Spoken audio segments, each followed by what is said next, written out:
Hello. Welcome to more stream, boys. My name is Indez, and today we are back after a long ass break, boys. That it is, boys. How are you doing, ladies and gentlemen? The sound is not right. What is the sound not right? Oh wait. What is the sound is not right? Oh my god. Wait. What about now, chat? What about now? Man, imagine starting a stream and not having immediately technical issues. I think it should be solved now. Let me see. Let me just double check. We're good. Okay. Is that an echo? Is still an echo? No, I think we're good, right? All right, ladies. How have you been? Oh, heavy. Let me remove here the music for a bit. Let me bring the other. Where is the listen chat? It's been a while, so I'm gonna be a bit rusty. Just letting you guys know, but hopefully everything at the end of the day, it is gonna be good. All right. So, legends, what did I miss? Hey, what did I miss, boys? I mean, listen, I'm gonna tell you, I feel like I've been out and let's be fair, about 3 weeks, okay? And I felt like I could be 6 months and coming back to Diablo Immortal, and the game will be again the same, okay?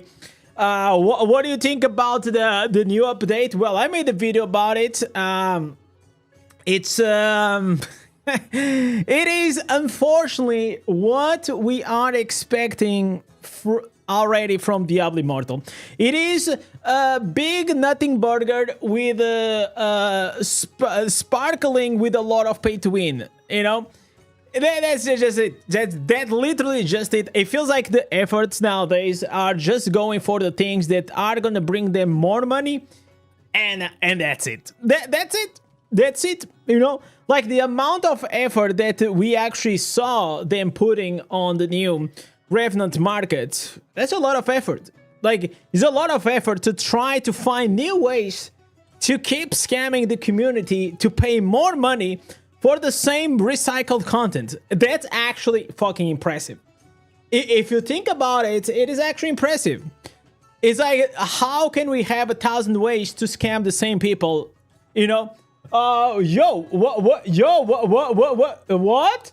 We just got a trophy and a stuff. What is this about?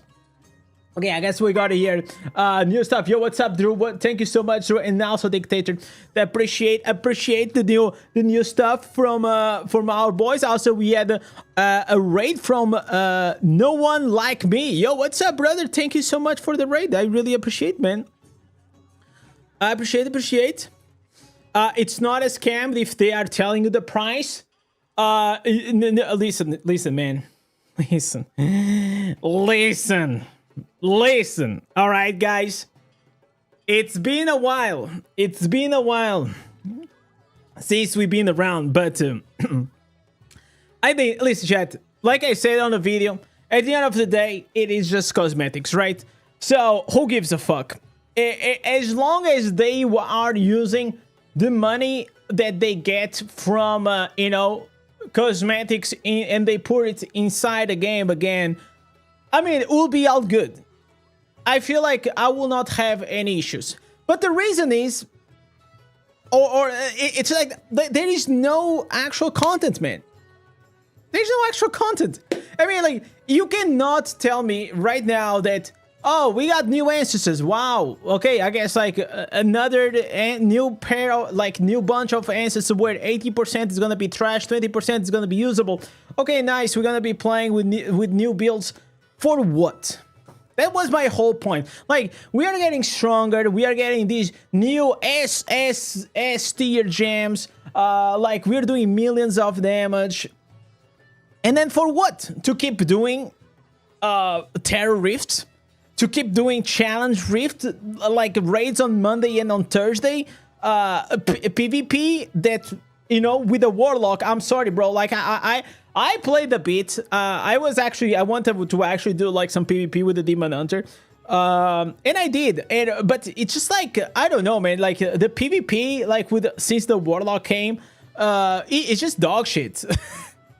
It's just dog shit. Like half of the population, it's playing with the warlock. And by the way, it's not the player's fault. Like, you cannot blame the players, right? Obviously, the players, they will play with the thing that is the most popular. That's just how it is. Before it was Barb, but then before it was what? It was Monk, then before it was... Like, whatever it is the popular class, it is the class that people will play the most. That's just how it is. That's just how it is. And it's quite sad. It's quite sad. So during my my time away, I didn't do much inside the game. There was actually like a few days that I didn't even play. I think I kept playing like maybe like every once in a while. I went like to old classes that I didn't play. I grinded like some ancestors that I still didn't have, but I didn't play actively. I was just like, I'm gonna take some break out of the game. And I came like about like last week. I was settling in with some, you know, taking care of some IRL stuff, and now we're back, and I'm happy to be back. How do you get 30k DPS as a Blood Knight? Oh, there's a guide. Go check my 10x damage guide. I'm sure like he's gonna help you out. I'm so glad I went to raid. At least they are adding challenging content a few times a year. I know, man. You know what is actually incredible? Like, raid... Listen, I'm not gonna be glazing raid a lot, because we also know that, you know, like any mobile game, they all have their own things. I personally, I like raid, and it's quite insane how they keep creating content for the end game players. Imagine that! Oh my god! Imagine creating content for your most dedicated players. Wow, dude. Yo, that's like, oh my god, that's such a unique concept that, oh my god, imagine thinking about new content for your veteran and most dedicated players that have been with you for 3 and 4 years. Ooh. It's quite sad. It's actually legit quite fucking sad. So just to give some context, like Michael is saying, raid like 3 months or 4 months ago launched like this new game mode, end game, and now they are, after like 4 or 6 months, they are adding another even more challenge. And this is content, by the way. It's content that will take you months, man. It will take you months to reach there, and it is completely fine, man. I feel like this thing that you need to give access to all the content, like right from the bat at a new player. I think it is dog shit mentality, man.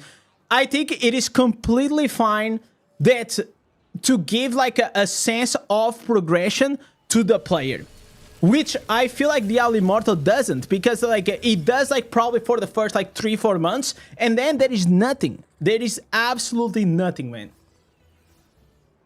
Oh, it's like we keep getting nothing burgers. And you know what? Like after today, I did the update. I did the update version, and I went to have lunch with my wife, and then I said, listen, I need to go to the gym. And during the walk to the gym, I was feeling like this anxiety, man. And I was like, bro, like, it sucks, man. It sucks that every single update, I feel the same way, man. It really sucks. And on top of that, they are even removing things out of the game. That's, to be fair, except like a few instances here and there, right? Maybe like we're talking about maybe 10 instances that they removed. 95% of the instances that they remove, nobody gives a fuck, right? But there are the 5% of certain instances in certain classes that they are kind of questionable, you know? So I don't know, man. I don't know. what is the rant about? It's not. Listen, this is not. It is not even a rant. It's just how it is, boys. This is like a rant will be something that you will be mad of something new, right? This is just like more of the same, right? Like how many more updates, how many more things we will have inside the game that is just gonna be the same bullshit. Like 90% of these updates that we just had is just pay to win stuff. It's just pay to win stuff, right? So we have here Revenant Market that we will talk about, but it's like it will take you 33,000 orbs to get everything if you want. You don't have to get everything, of course, but that's how much it costs. And then they are finding even more ways with the tampering 4,500 orbs for you to get, in my opinion, even worse cosmetic. That's just me. I think like this cosmetic is cooler than this other one. And then wait, this is not enough. Let's upsell more into creating a new system that it is cool, but you need to pay 3,000 orbs if you want to change the colors, right? And then you pay another 3,000 orbs here, and then you pay another 3,000 orbs here, and you're paying for a total of like 9,000 orbs for you to get this personalized dying thing. That, even to be fair, I don't even think like it looks that cool. Okay, like do you guys? I don't like the fact that the whole skin changes colors. But hey, who am I, guys? Who am I? There's something like kind of weird about that. It really feels like they are giving this glow in like even on the pants, right? I don't know. It's just like, personally, I feel like it looks weird. I think it is a step in the right direction. I just feel like the implementation, it's not great, right? But that's me, okay? Maybe you guys think this looks fucking cool and you guys love it, then awesome. I am not a fan. I like the concept of you being able to customize your cosmetic even further, all in for that, but the execution, I think like maybe in the future they're gonna make it better. I will not pay 9,000 orbs for this, okay? I will not pay, I wouldn't pay like for these cosmetics at all, so, you know.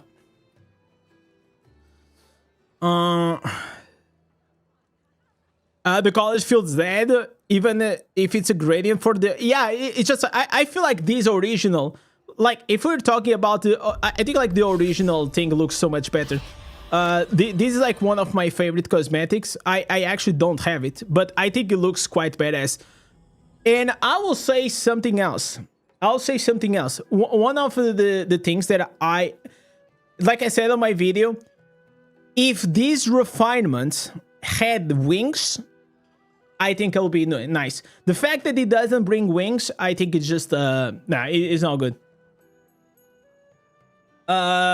Did the Blizzard not send you the orbs? No, and I really don't expect them to send. Like, they send, like, these 5 legendary crests, which I'm gonna claim. And I am gonna do as well. We're gonna do, like, as well. Oh, let me actually go here. I thought I was live already here. On TikTok, but we're not. Wait, give me a second, chat. Give me a second.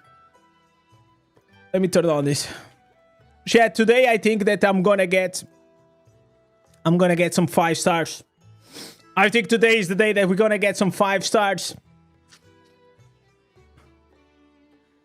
Diablo 4 is better. It's just a completely different game. Like, you cannot even compare it. It's like stop comparing desktop games, PC games with mobile games. Like, it's just nonsense. I am tired of that. It's like you cannot compare both things.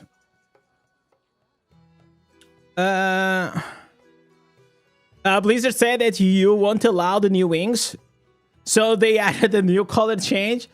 No, I mean, like, the color wings, if I remember correctly, the reason why we did not get it, it's because there is no there's no PT count on the wings, right? So you can waste like a bunch of money on trying to get your wings cosmetics, and nothing happens.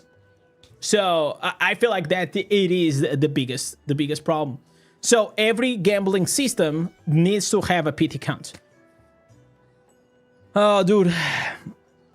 But chat, what else? What did I miss? What did I miss, chat? Did I mean, like, I know that we had an anniversary. By the way, did we even had an anniversary? Like, hello? Like, Diablo does 30 fucking years old, okay? 30 fucking years old. And we don't even get, like, free crests. We got these 5 free crests on the mail as for the removal of the ancestors, not because it is an anniversary. Just, I don't know, man. Like, listen, chat, if you play other games, especially other mobile games, okay? Holy shit, boys. Like, anything, it is an excuse to make a freaking cool event. Summer events, like, if it is an anniversary, it is awesome. Christmas, New Year's Eve, lunar, like anything, it is always an excuse to make cool stuff and bring new stuff for the game. Here, we have, like, this massive milestone, and what did we get? We got, chat, ladies and gentlemen, we got a free cosmetic. We got a free cosmetic. Come on, man. And then on top of that, they gave us 4 mirror jewels, okay? Which, by the way, it is nice. 4 mirror jewels is nice, but don't let it, bro. Listen. This is a trap at the same time, because they know that the majority of the free-to-play players or the low spenders, they do not have 40 legendary crests lay around. They don't. So you know what they do? We're gonna give you 4 mirror jewels, and then you gotta get to swipe that card, man. Gotta get you. So this is like, you know, a gift, in my opinion, is like whenever someone gifts you something like in a selfless way, right? This is not selfless, okay? Mirror Jewels events, they are nice, but like we know that at the end of the day, they are trying to bank on the FOMO and on people to actually go swipe their cards because they don't have enough legendary crests. You know, that like only if you haven't been playing for long enough, you don't understand this.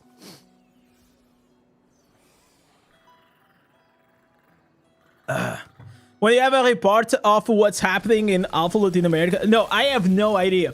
Like, I know that there's some things happening in South America.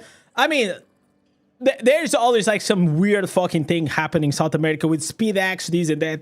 I don't know, but I think like Blizzard is taking care of that. I hope they do. Diablo becomes 30 and we got to spend more money. Yes. Yes, guys. It's just like, wow. Listen, it is... It's like... Okay, guys. Imagine I invite you all to my birthday party. Okay? I'm gonna make a birthday party on my house. I invite all of you. And at the entrance, I'm gonna put... Hey, you wanna come to my party? You gotta pay. You gotta pay $50, bro. Come to my party, but you gotta pay. No free drinks, nothing. You actually have to be the one paying because you are the one that you want really badly to me at my birthday party, man. Oh my god. Oh, dude. What a day, man. What a day. The only thing that actually got me happy, it's this. We're probably gonna have some fun here with the Chaos Convoy. I enjoy that. Last time I had a lot of fun, better than doing the freaking tower dog shit war.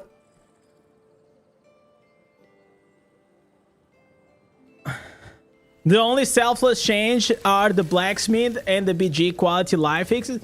Yeah, exactly. But I feel like Diablo Immortal like does a really bad job at hyping the players.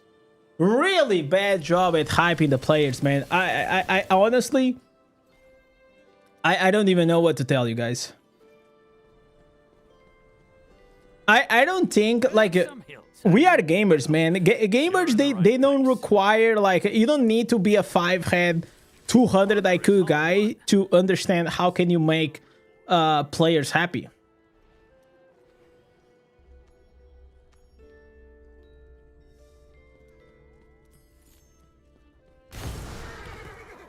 And the thing is, like, they even offered a cosmetic, and this cosmetic for the 30 years, it's not even all classes. It is a class specific. Like, honestly, bro, honestly, I don't know. It's just let me try to do Corvus. I almost forgot about this bullshit.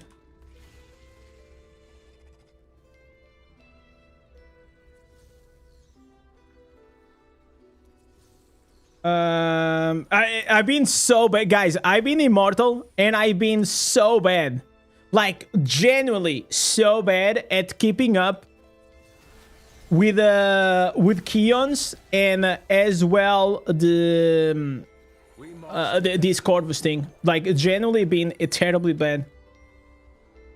Like I already told you guys, I hate to be immortal. Like it's not if you're new here, like I just hate it. How is the Crusader playing out so far? I mean, I only been playing for 2 days. A PvE is exactly the same. I'm just like grabbing some new ancestors and this and that. I have not been playing a lot, so the experience it is exactly the same that it was like in the past year.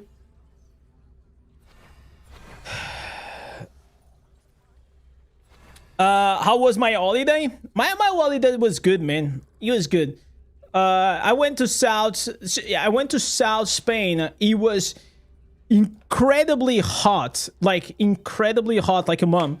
And like then we went to an apartment which was like right in front of the beach. That was nice. Right in front of the beach was nice. But then there was only AC in the living area, so we kind of got scammed, which was bad. So inside the rooms, it was extremely hot. So then we had to get like some AC. It was a bit of a shit show. Not gonna lie regarding that. But once you're there, it was nice. It was nice. Like it's always good to go like to a beach where you have like warm water. Like here in Portugal, like the beach is really beautiful in all these things, but the water is kind of cold. So. Oh, then there was like a bunch of fire. Then there was like at the same time that there was like those the Moroccan invasion. Yeah, it was going crazy, man. It was going crazy. Is Gloomcast good for Crusader? If you're using the cowboy build, yes. If otherwise, no.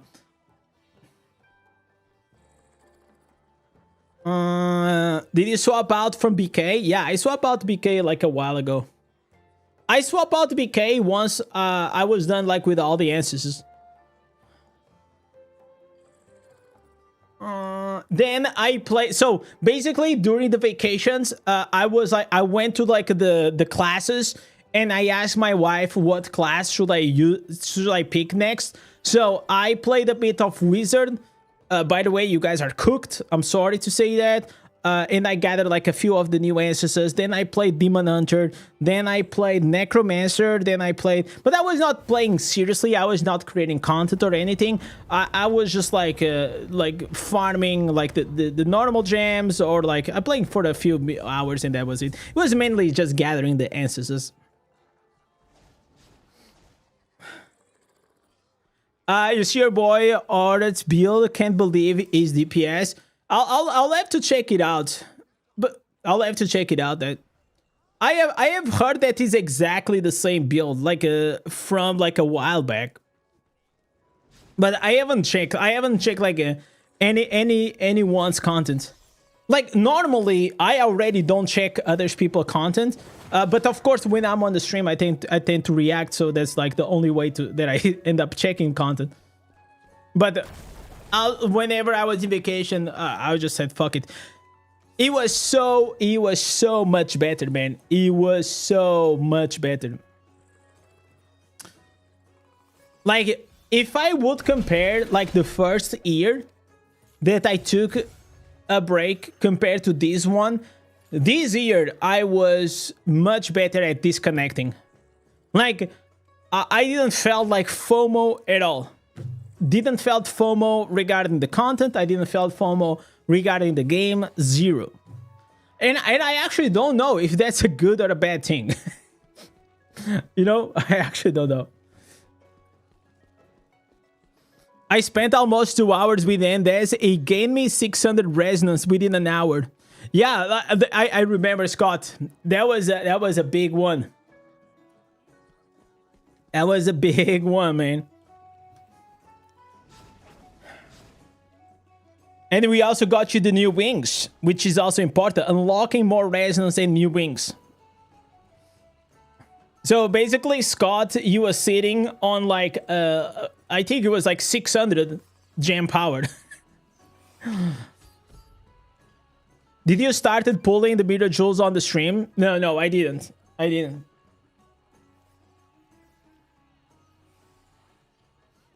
But if you guys want to pull, is there anyone here that wants to do some pulls on the stream? I want to do here some Corvus, and then I also want to try to do the Keons. That'll be nice.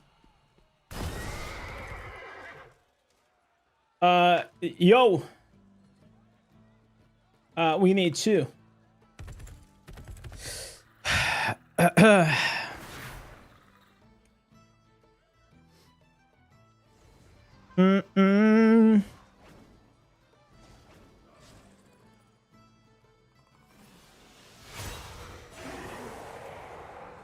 Talking about the RSBK, insane DPS without gems, only runes. It's just, I don't know, brain dead. Yeah, listen, like I also didn't see that video. We actually can go and watch that video. But like, what have I been telling you guys for the longest time, man? Like, you guys are always focusing on Rezo, and Rezo and gems is just like it's a part, but it's not the whole thing.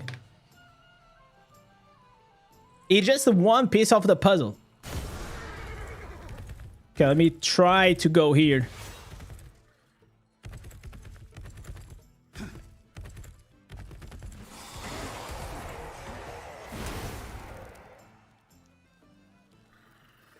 Well, what you said before, it makes a lot of sense. Once you realize that whales are always gonna whale, there's nothing you can do about it. You're gonna be way happier. Of course. Listen, only whales can compete with whales, and anything aside from that, it's just like fairy tale. So don't try to sweat really hard with like 1,000 alts, and these like alts, of course they will help you a bit to progress, but also they will waste a lot of your time. There's a high chance that you're probably also going to burn out of the game because you're doing the same things in multiple characters, and it just gets boring. And maybe it's okay for like maybe a few months, maybe a year, but it will rapidly become very, very daunting to deal with it. So I personally, I don't do those things. And also, it is a waste of your fucking time at the end of the day, because you will never compete with a whale. You're just not. The financial power that the whale has, like I coach a few whales, man, like and maybe because I see that reality also, how easy for them to spend like thousands of dollars. And by the way, like they spend there's nothing wrong for them, and I also don't see nothing wrong, because if you have this extra income that you just enjoy to spend money, and why not, right? But once you see that reality and how easily and how effortlessly people just spend like thousands of dollars like it's nothing for them, then it is very liberating. Did I forgot to click? Did I click? I don't even know if I click. Fuck, I think I forgot to click. I was just yapping too much.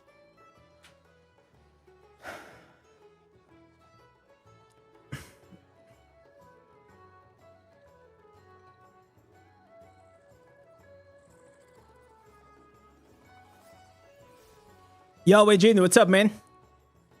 Secondary games are a game changer at level 7. Yeah, always focus on your secondaries first, especially if you plan later on to do some PvP.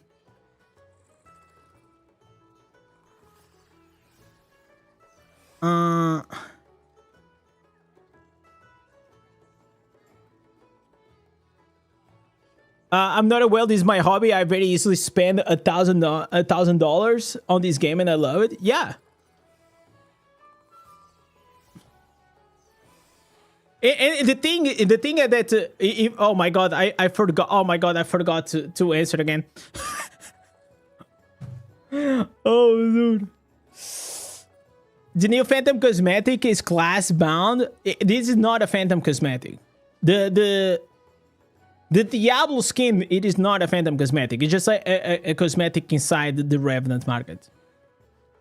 The three others are Phantom cosmetics, and they are multi-class.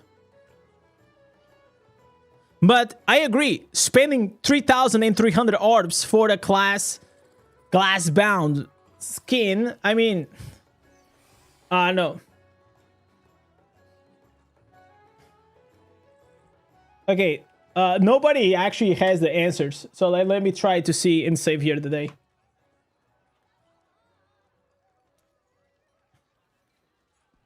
I had to search for it.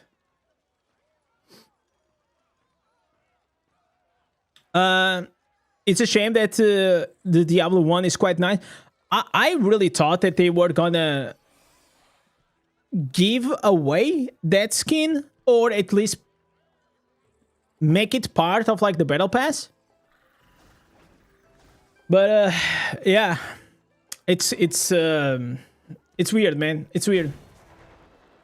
Here's what, for me, it gets me a bit tilted.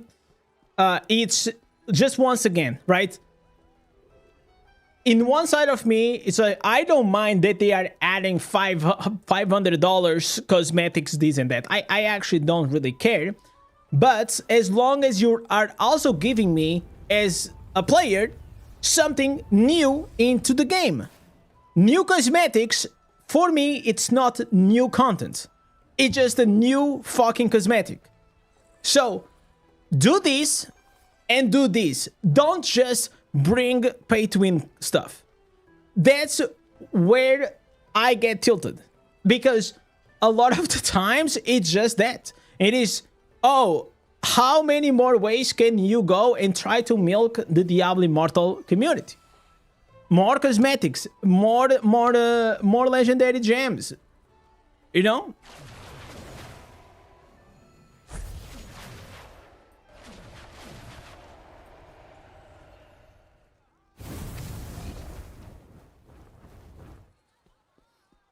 If you're not willing to spend a lot of money, then just know your place in the game and enjoy that. Yeah, exactly. Like, I feel like, unfortunately, like, that's just the reality, man. And I feel like it is also 2026, man. Complaining about pay to win in a game that you already knew it was pay to win whenever you downloaded. It's just, like, I don't know what to tell you, man. I think, like, we moved past, like, that phase. At least I did. Like, whenever I install any mobile game, I already know that that's gonna be a pay-to-win piece of shit game. You can still enjoy the game and have fun. Just don't delude yourself that you're gonna be like you're gonna compete to #1 spots, you know? It's just not gonna happen, man. It's just not. Enjoy the process, enjoy the game for what it is. Whenever you get bored, you know what? Good news. You didn't spend money in the game, or you only spend the money that you had fun spending on. And that's it.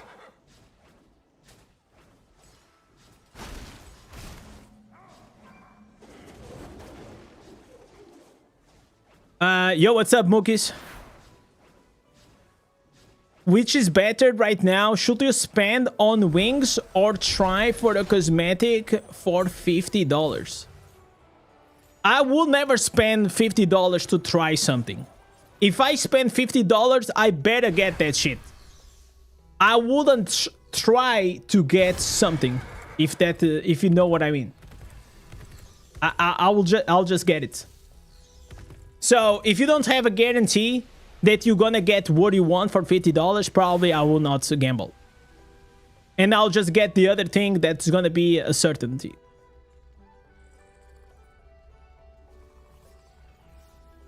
Yo, Ganese, what's up, man?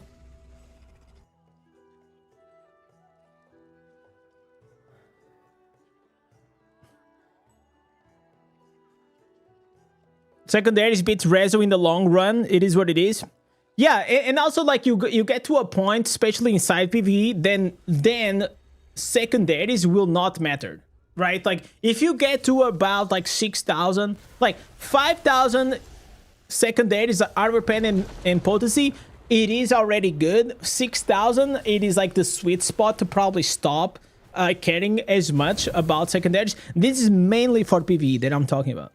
Then, if you are 6,000 armor pen and potency, then you can just shift a bit your focus or your focus completely into resonance.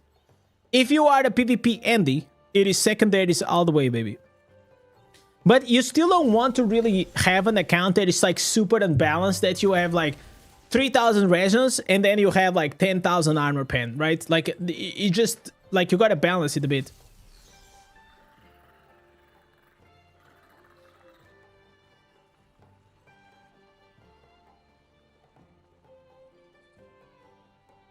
Why there aren't even like some free draws on the new cosmetics?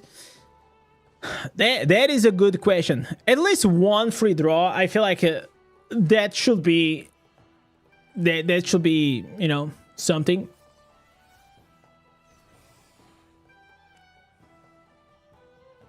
The free cosmetic only came to China. So if I go here, what a surprise, by the way. What a surprise, guys, that the best thing came just for China, huh? Nobody is shocked. Let me see what the fuck this is, boys. Bro, I had it oh my god, I had it open and now I don't. Okay, I guess I'll have to open it here.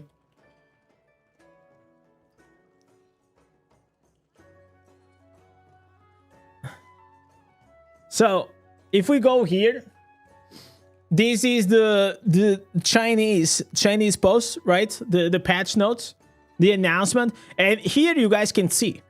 You guys can see that in China, they gave the Ashwold cosmetic.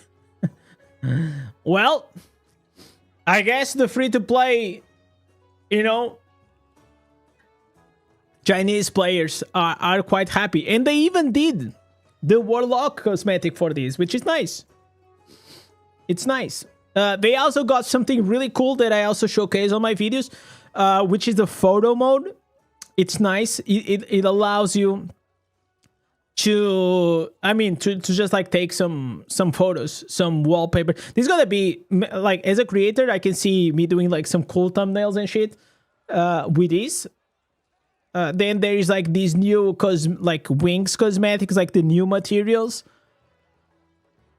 I don't know, man. All these like wings for me, they are kind of cringe. The cosmetic, I think the Terror Bane cosmetic looks kind of cool. I'm really sad that it is class specific, but it is cool. I don't even know what is this. Oh, they are showcasing here how these cosmetics they look. Yeah, I guess like it's a slow motion kind of thing. There's like the new leaderboard that I don't even know. Yeah, I don't know, chat. I am so happy that we don't have this bullshit in Europe. So we don't have like a bunch of fairies flying around. Is there anything else here? No. But I mean, chat, we cannot complain, right? Like, I mean, we got some goblins, bro. We got some freaking goblins. Like, we cannot complain. Right? Cannot complain.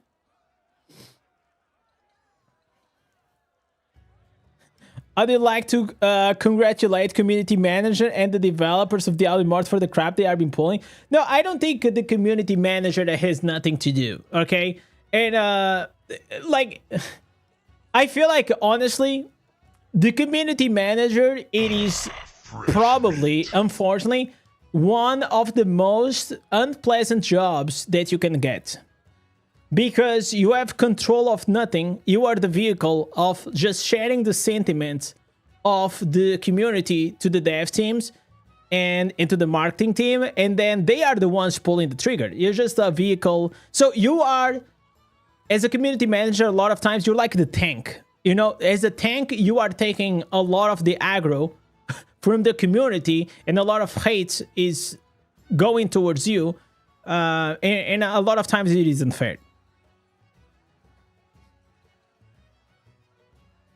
But regarding the devs, whatever they are doing, yeah, I think then there's just a much fair criticism because they are the ones pulling the triggers and they are the one doing the decisions. These wings are the, looks like a move online copy pass. I mean, like, anything at certain point is a copy pass of something, you know.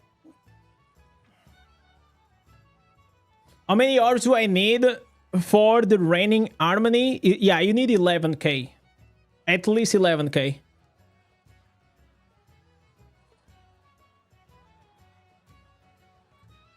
I got the skin from the Phantom Cosmetic. You also got 15 crest and 15 telluric pearls. I prefer it this way.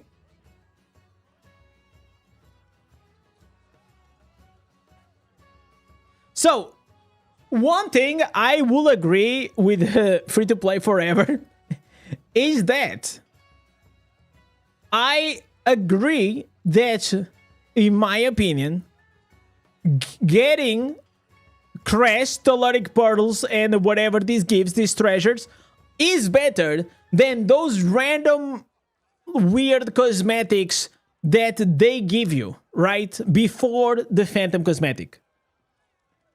Because if I'm pulling for the Phantom Cosmetic, I'm only interested on the Phantom Cosmetic itself, most of the times, right?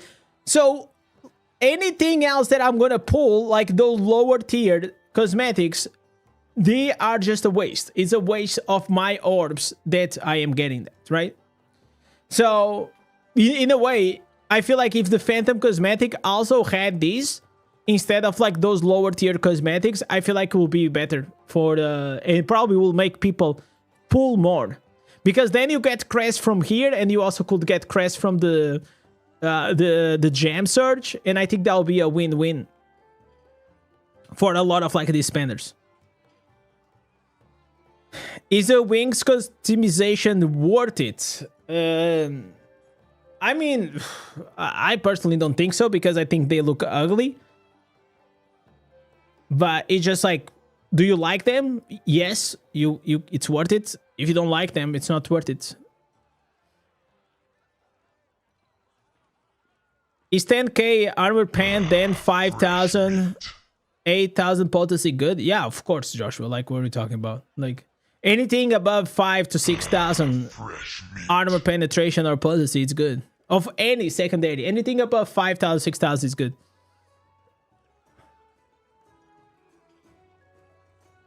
So you just need to select Rin Harmony and start pulling? No. So the way this works, I made a video explaining everything about it, but whenever you pull, you need to get 10 of these cosmetic set tokens, okay? Whenever you get 10 of them, then you will be able to go here to the exchange and you select one of these. So in your case, you need to get 10 of these cosmetic set tokens, and then you trade these 10 for the reigning harmony sets, okay? So this is how it is.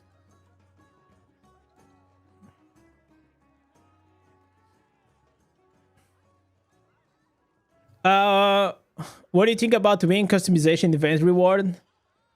I don't even have it on the European, so I don't know. I don't think anything about it. Yeah, you have to pull like 100 times or 10 times the 10 pull, basically. What sets are the class bound? Only this one. It literally, like, I don't understand like why you guys are having so much doubt. It literally says here, class bound cosmetic, and the other ones, like if you click here, it says for all the classes, and even here, right? It says here cross class cosmetic. So all of these phantom cosmetics are cross class. Only the terror shit, it's the one that it doesn't. Okay, I gotta do raids, bro. Let me see if there is anyone from my warband. It will be nice. It will be nice if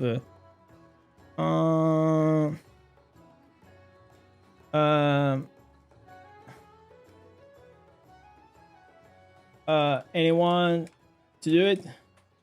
Let me see if they are up for it. Convert to to raid. All right.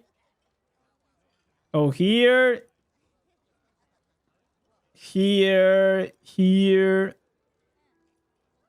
Oh shit, it's not this.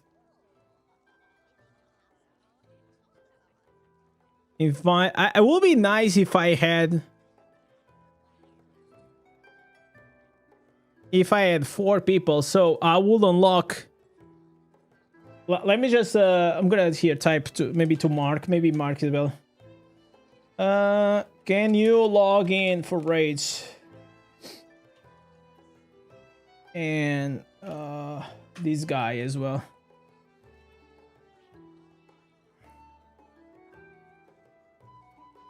Are you ready for next week? Paragon 1600. Yeah, I've been saving my battle pass, so I should be fine. I need to do here one quest for the Eden land.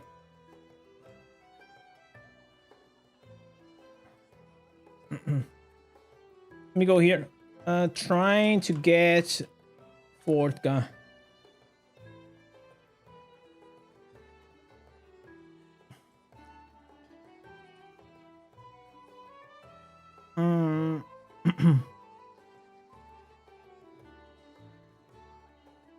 But in a way, guys, I'm quite happy that nothing happened. But in another way, I'm not that happy that nothing happened. You know what I'm saying? So in a way, I didn't miss anything, but also it kind of sucks that nothing happened while I was gone.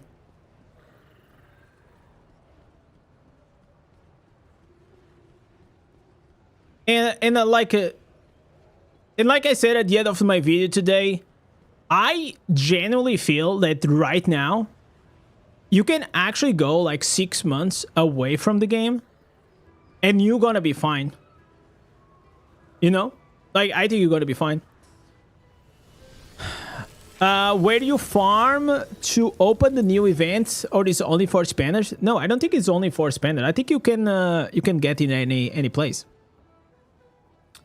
You are the 1595. You can always do 24 hours if you keep farming while you work. Pretty easy.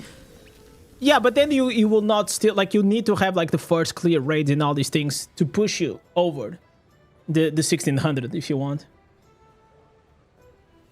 Wolf Art and Voice Part, do they both stack with each other? Yes, they do stack with each other. Is Monk good? I mean, it's okay. I'll say it like right now, it is okay.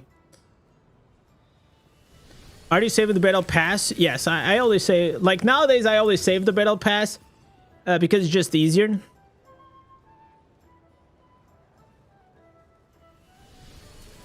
You took your gloves off. The Gonan is taking too much time.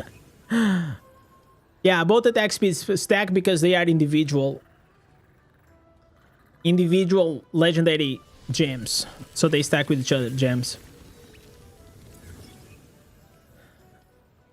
Is the battle pass worth to buy?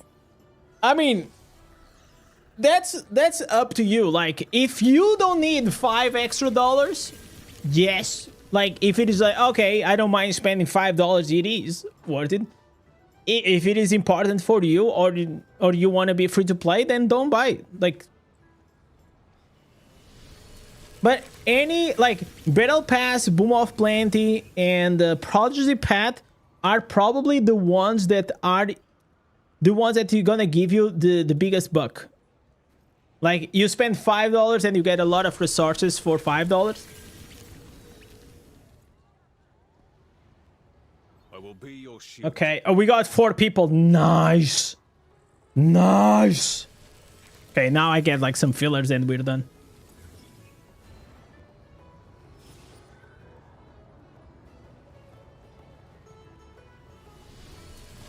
Indez, have you been playing for the past 3 weeks? If not, how did your clan take it?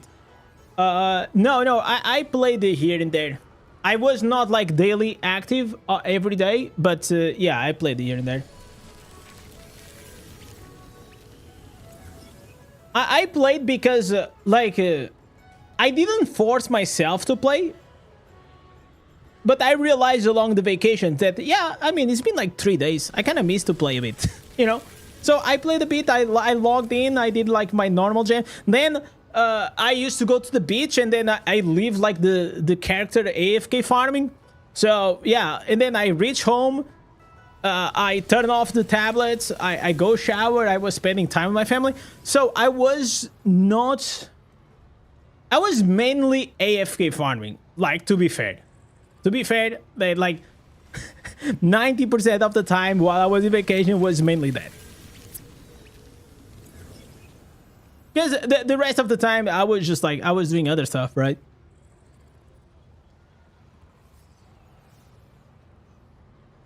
But I don't think I did raids or anything like that.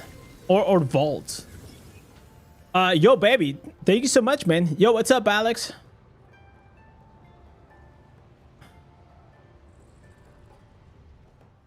Okay, why raise +4?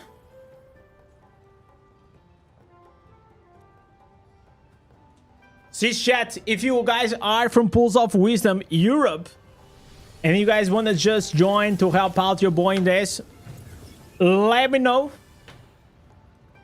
Let me know.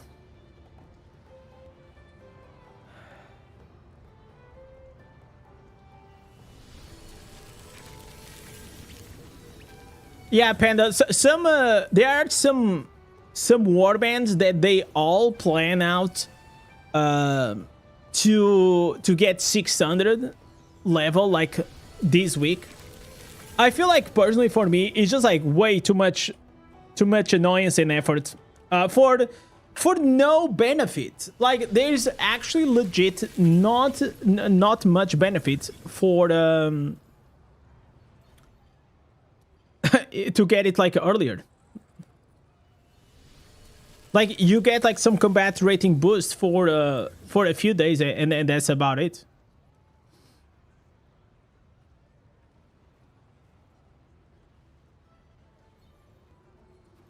All right, awesome. We got here the raids. Okay, I'm gonna leave the first clears for Monday. Because like that, I'm gonna get like really high. Bro, Lich Bane, you don't... Oh, he doesn't have the files downloaded. Oh my god. Oh my god.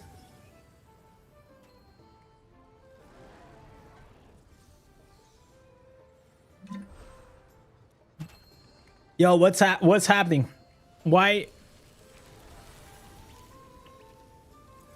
What's going on? What is happening, guys?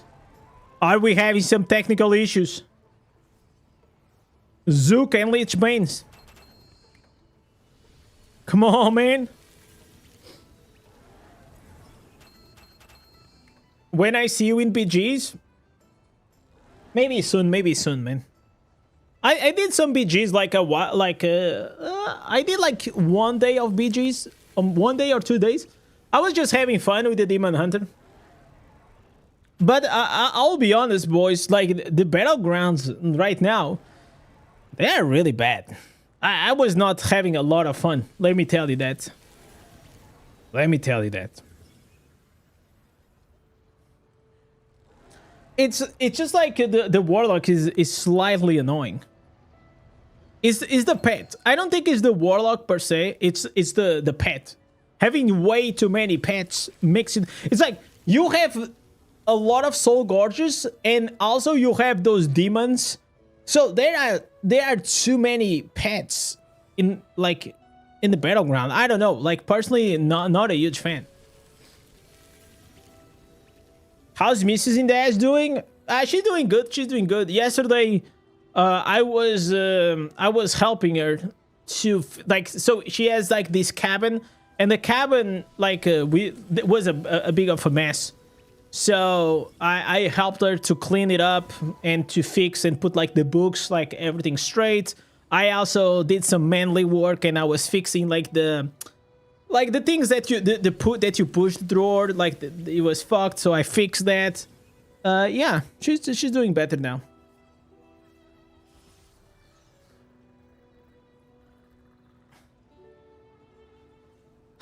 Okay, this guy said he was gonna relog. Holy moly, boys.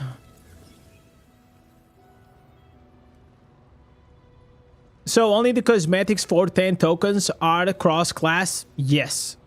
Exactly that. Because those are the phantom cosmetics. The other one is just like class specific.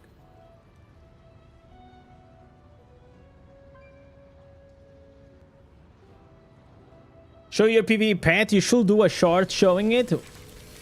There is a short showing it already. But this is my PvE pet. It is the Skitter with 197 insight.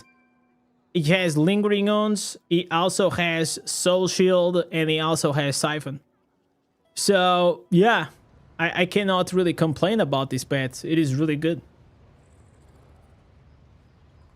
All right, let's go, boys. This is the raids. Doing the hardest contents in Diablo Immortal, boys.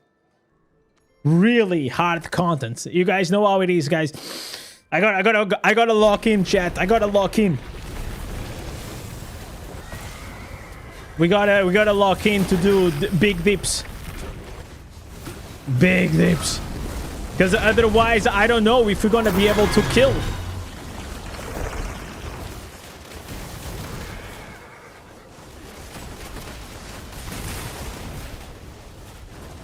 Look at these guys. Oh my god, chat. We are almost dying.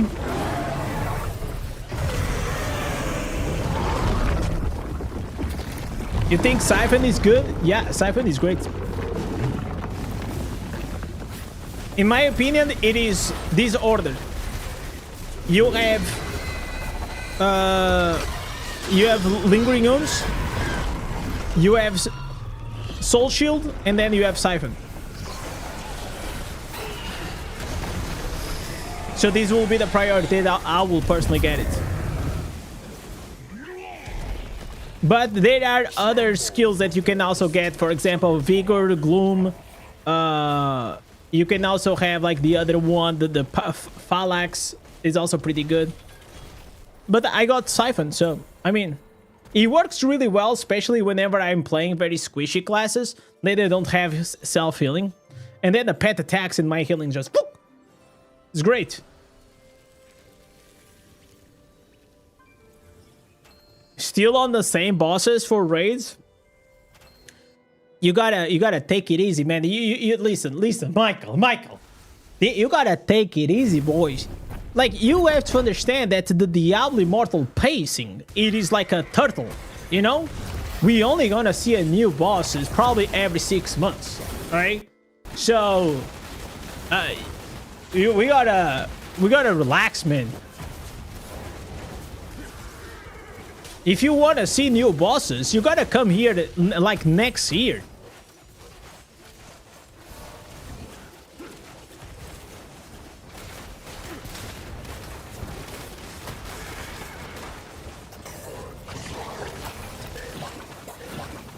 All right, another really hard boss. All right. Really hard. We almost died on this one as well. Good job, guys. Good job.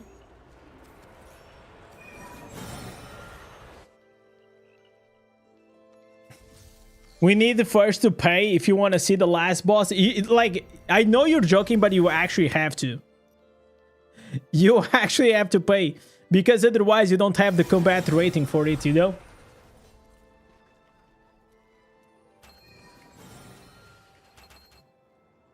Is the eye still worth playing?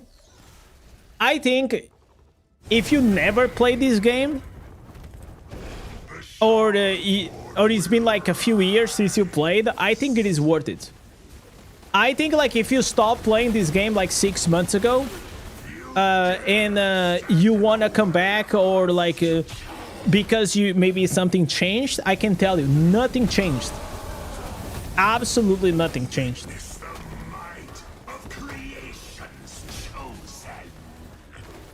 Yo, Moratovo, what's up, brother? Always my favorite crane engineer, inspector. I hope you all are doing good, boys. I miss my chat, I'm gonna tell you that.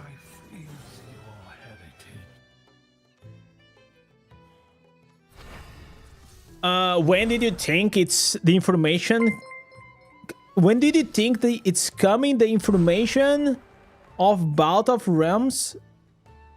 Okay, like, I cannot fucking understand what you're typing, bro. Like, the Chaos Convoy is already here. The next tournament, I have no idea. No idea, buddy. Yo, Maratova, coming up with a sub. My man. My man. Appreciate you, brother. Appreciate you.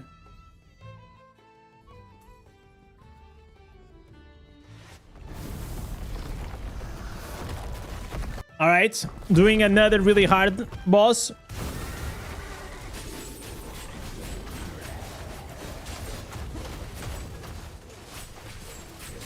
The game had potential, but the grid guarded the best. I honestly, okay. I don't think it's the grid, man. I genuinely think it is the lack of content. Because, listen, Diablo Immortal could be as greedy as they are, but as long as they will be pumping cool content that will keep the players engaged, no one really would care. You know what I'm trying to say? I feel like the majority of players, they quit, not because the company is being greedy or this or that. No, they just quit because they are fucking bored. That's why. Like, why do you quit stuff? Why a lot of times you don't do stuff? Because most of the times you just think like, it's boring to do, right? I don't like to do my fucking taxes. They are boring. I have to do because otherwise I go to jail. But that's just how it is. I love the community. Yeah, but the community, it can take you so long. Like, I really genuinely hate that answer, okay? Like, I am with you guys. I love the community, but every time that a fucking guy tells me, oh, I'm just playing this game because of the community. Bro, it just means the game fucking sucks, bro. You know what I'm saying? The community, it is a plus. First, you should play a game because it's cool and you enjoy to play, and the community is just the cherry on top of the cake. Like, it's just like, I enjoy it.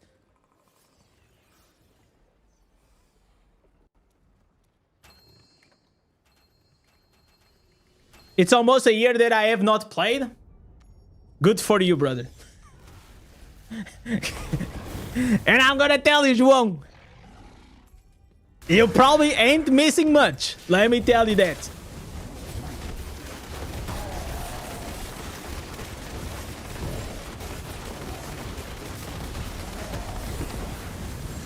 The only thing that probably happened that I feel like it is big for the game, it was Bout of Realms. Like, in the past year, Bout of Realms And Challenge of Equals, I think they are the biggest things that they added in the game for the PvP players.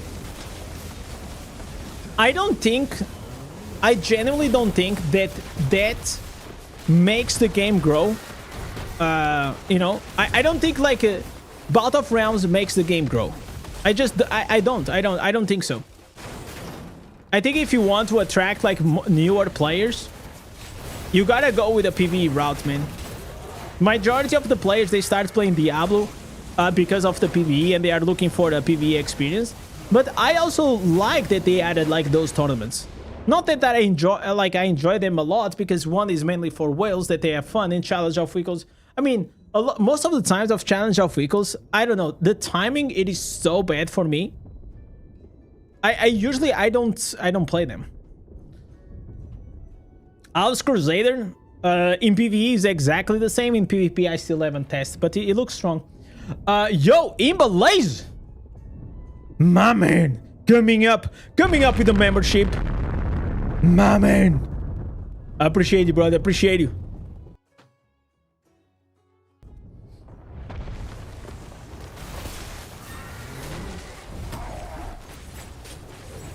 Since the end game is based on the PvP snare, they have to bring more competitive stuff. No, I agree on that, and I am completely fine with them adding that. But the majority of the players in Diablo Immortal actually don't even care about PvP or do PvP. So for the like, how do you get a game to become really popular, right? You need to have stuff that appeals for the dedicated audience, right?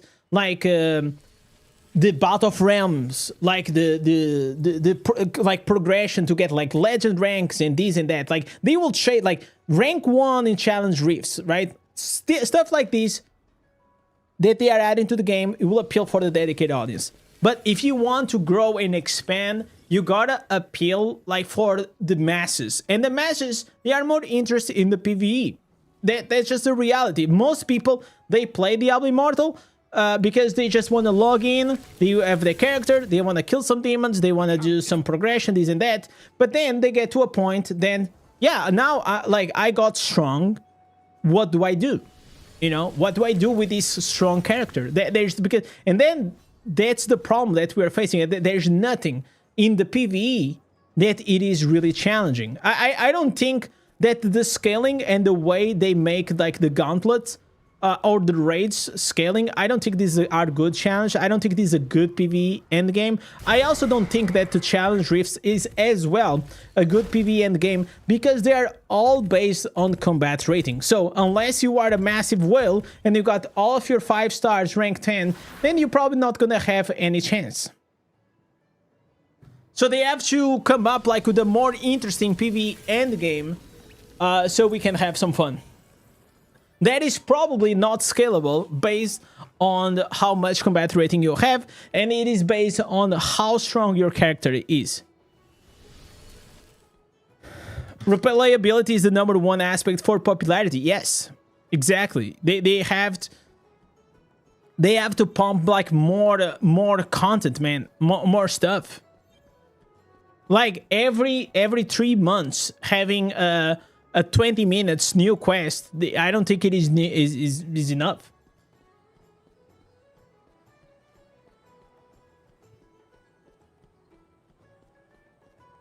The problem is that the new content is only based on the new players and how much you spend. Yeah, if you're in the middle, like you actually don't have it, you have less content. I agree on that. Because if you're a new player, like you still didn't develop your character, so everything's gonna be quite hard for you and challenging. And if you are a whale with a rank 10 5 stars, then you are able to compete in these rank 1 leaderboards for PvE. But if you are in the middle, like I am, it just sucks.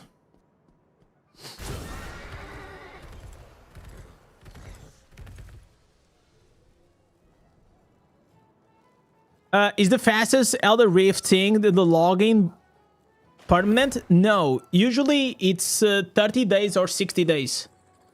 I don't think it's permanent.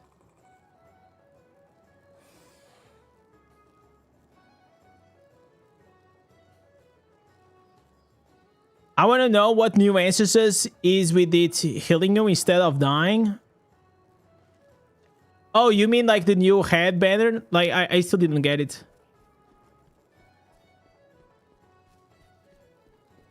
Does anyone know if you can remove the helmet?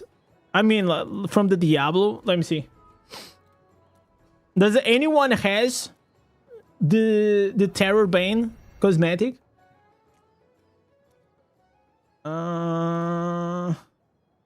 I mean, here is always showing. You should be able to. Like, there's no reason why not. I mean, I will say this cosmetic looks kind of dope. It looks kind of dope. It looks better than a lot of... If you told me that this will be like a Phantom cosmetic, like probably 2 years ago, this would have been a Phantom cosmetic, no doubt. The female warlock looks cool. Let me see. Yeah. Yeah, it kind of looks badass though. Oh, not... Oh, okay, guys. At least they didn't give him a crop top. Wow.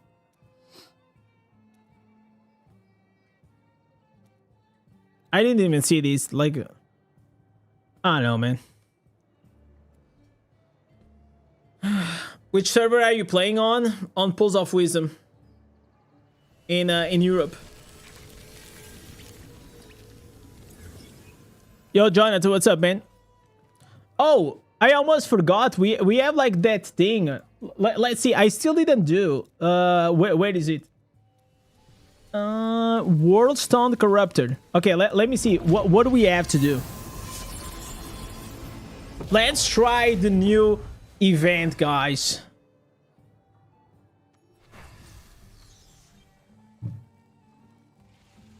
Does Terror Band cosmetic have movements effect? No, it's just a cosmetic. Go to a specific map.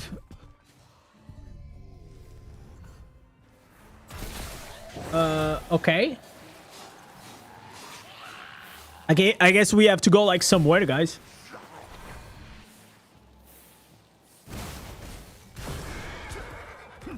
Okay, I'm gonna get here for the crit. Okay, captured Bane.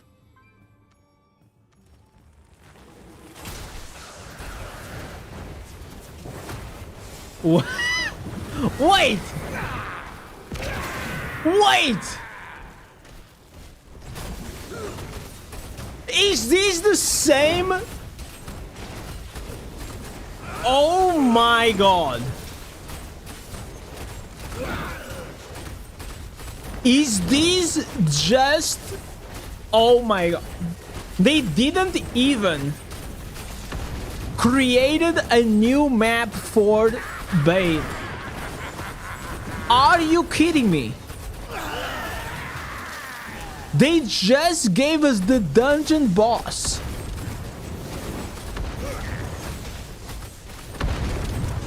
Wait, this cannot be right, bro. This can't be right. This can't...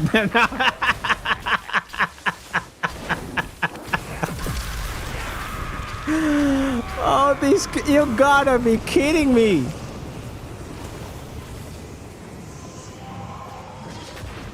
No shot. Wow. Wow. Wow. Well, guys. I guess we're gonna have to do this 6 times, huh? Nah, listen, guys, wait. Wait. This can... No. I am sure this is gonna be a different map.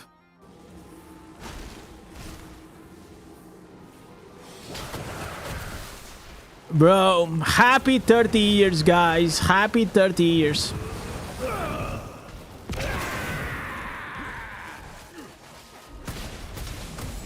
Bro, tell me you don't care about your game without telling me you don't take care. Wow, dude. insane.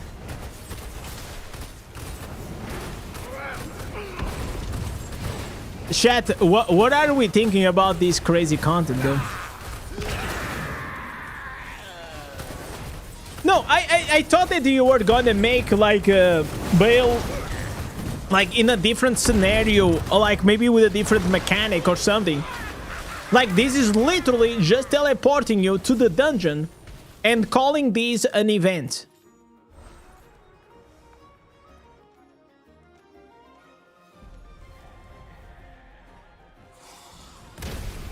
Dude, what the hell, man? Like, honestly, I don't know, bro. 3,664 super chatted €8.65. This is for a disappointment. Thank you, man. I need some therapy, bro. I think I need some therapy, man. I'm gonna use those $10. By the way, freaking Michael coming up with a 10. And he's giving us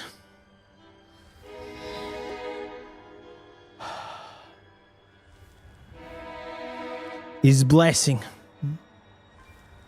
for us to enjoy our game, guys. Yeah. This is a great game, guys. Don't let it fool you. Don't let Michael fool you.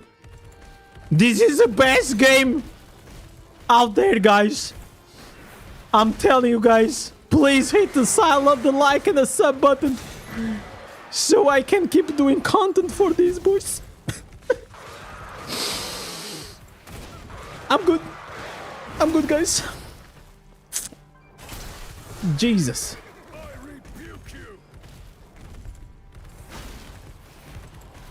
I'm actually speechless, bro. I'm actually speechless.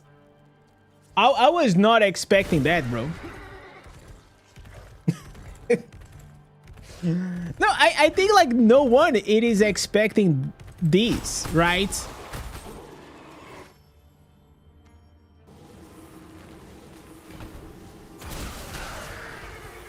Like it's okay. Chat, I think after you play this long enough, the expectations are already so low, right? They are already so low that I mean, I didn't expect much, but I mean, they still manage to actually impress me with how lazy they can actually get, bro. I'm surprised that he didn't move on 44 or something else. I am close to move on to real life. That's what I actually did for the past weeks. I moved on to play some real life, and then I came back. I came back refreshed. Listen, chat. I look at this and I'm like, you know what? It is what it is, boys. It's just like, you know, when you get... You guys know like the 12 steps of addiction? I think it's 12 steps, right? I think I'm already on the 24th. Which is like... It's fine. I just don't care. I cared a lot. I think like a year ago, I cared immensely. But now I just don't care as much. And the reason is because the game does not give me reasons to care. Indez is just here for the chat. Bro, like 5,000,000%. I am mainly here streaming because I missed you guys.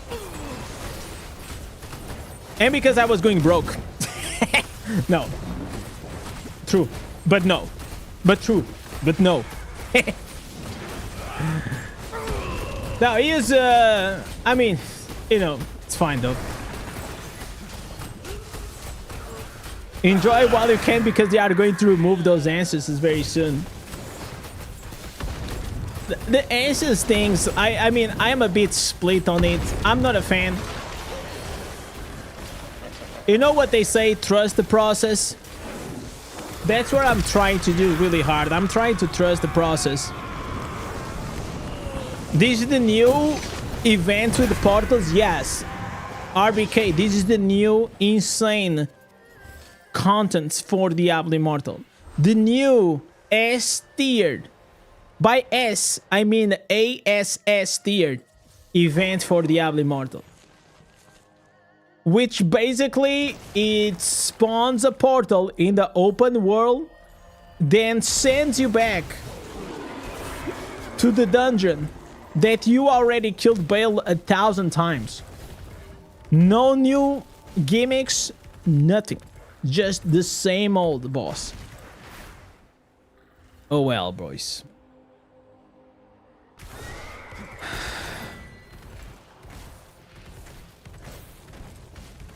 And there is a good part. You guys want to know what is the good part? Is that you only have to do it 6 times. That's the good part, is that you only have to do it 6 times. After 6 times, the pain is over. it is over, guys.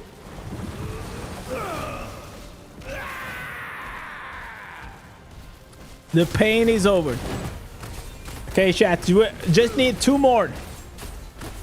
2 more and we will be done with the crazy content.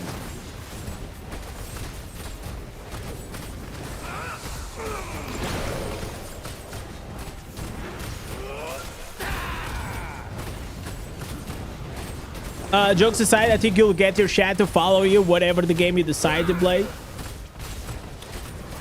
I have some interesting plans. That while I was gone, I was mainly thinking and studying. I did a lot of study and I got like a lot of like ideas of things that I want to do. Right now, I just want to ease in. You know, just catching up, feeling a bit more comfortable. But yeah, I have some things that I want to do.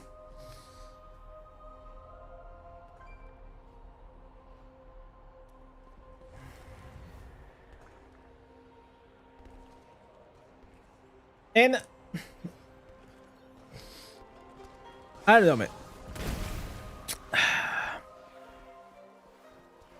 It's like it's just sad, man. I don't know. It's sad.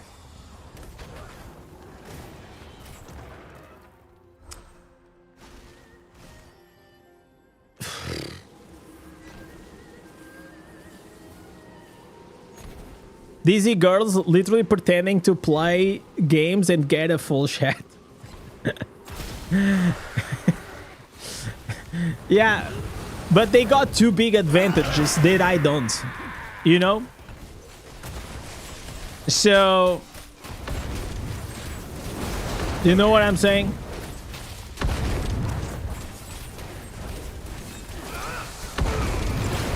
Which class you will take to the next Battle of Realms? I have no idea, man. I mean, Battle of Realms always do well, like Baird always does well. Demon Hunter as well. But regardless of the class that I take into Battle of Realms, I'm gonna get smoked, so...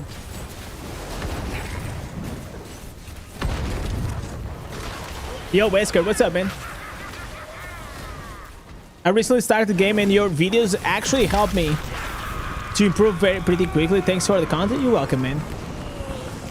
Listen, you know what, guys? At the end of the day, it is guys like Wesker that actually keep me motivated to keep doing content, because I still know how cool it is to start playing this game. And just like there is a time span, right? And I think the time span of like real enjoyment for this game, it is about like a year, as long as you're not like pay to winning it, if you just drop like thousands and thousands of dollars, probably you're gonna squish these hours, these in 1 year, in maybe like 3 months. But at least like those 3 months are gonna be really cool.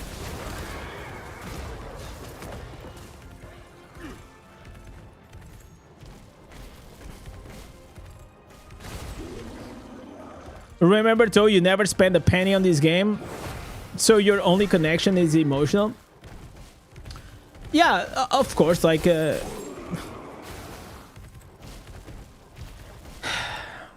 it's not about that.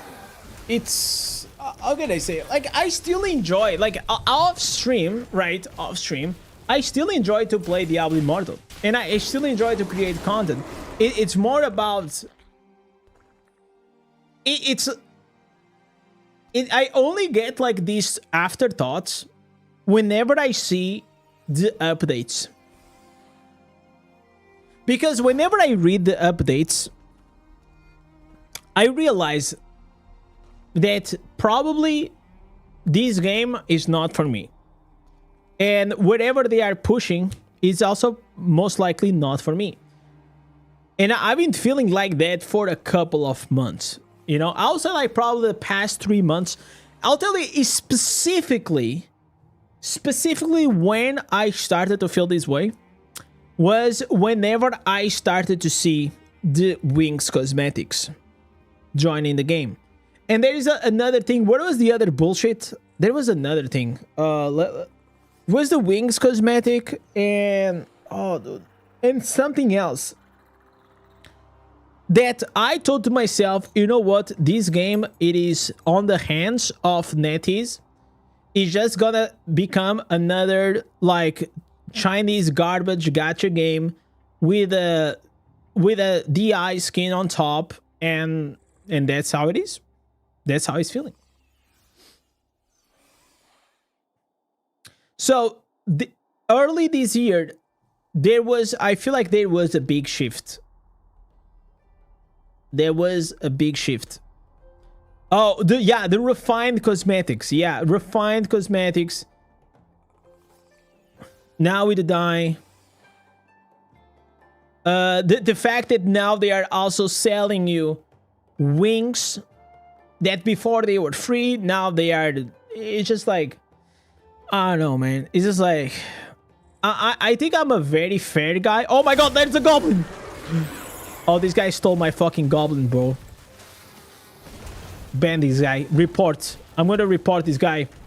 He stole my goblin. I reported that guy. Stole my goblin.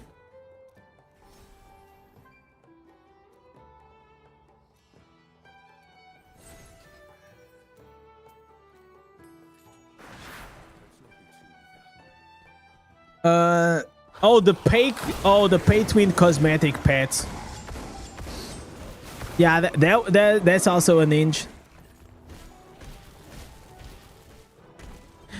Indez seeing a goblin gets him more excited than the past here.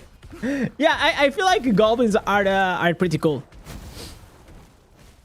I really feel like goblins are definitely pretty cool. I like them a lot. It is definitely one of the key things that the Diablo Immortal did very well. You guys know I am still trying to get like used to these things, these Delta hubs. But I think they are working, man.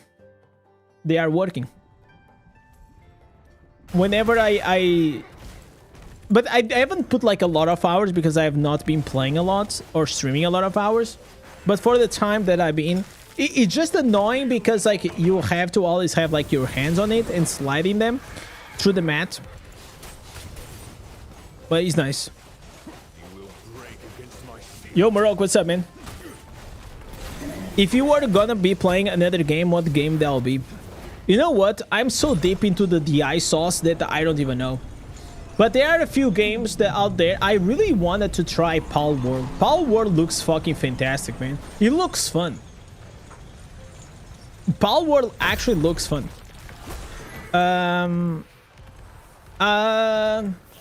I kind of low-key, I miss to play a strategy game.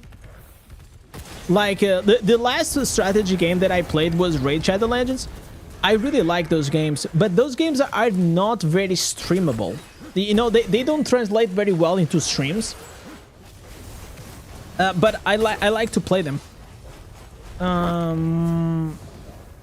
Diablo 4, I mean, I've been wanting to I've been wanting to finish a campaign in Diablo 4 for a long time. The problem with that I have, like, with the PC games nowadays, it's just like they just work on the PC. And I am such a spoiled child after playing Diablo Immortal that I like to play on the tablet and as well on the PC.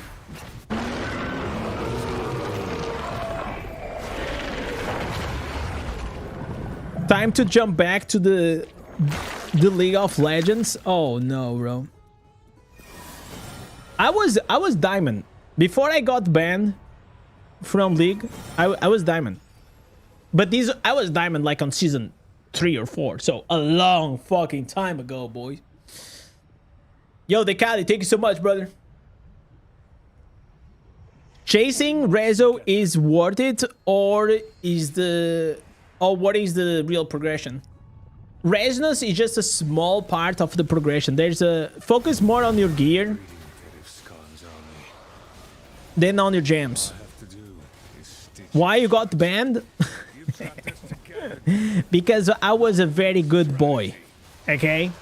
And they said, Riot said, you know what, Indez, you are such a exemplary type of player that you are so kind to other players that we will have to remove you because you are spreading the gospel, and we want to keep our community toxic, so we cannot have you here. Yeah, that's what happened. It's true story, boys. True story.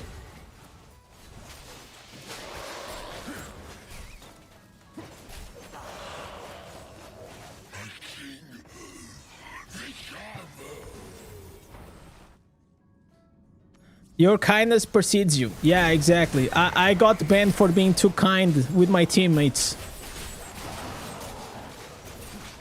It's a curse, guys. It's a curse. People will take advantage of your kindness.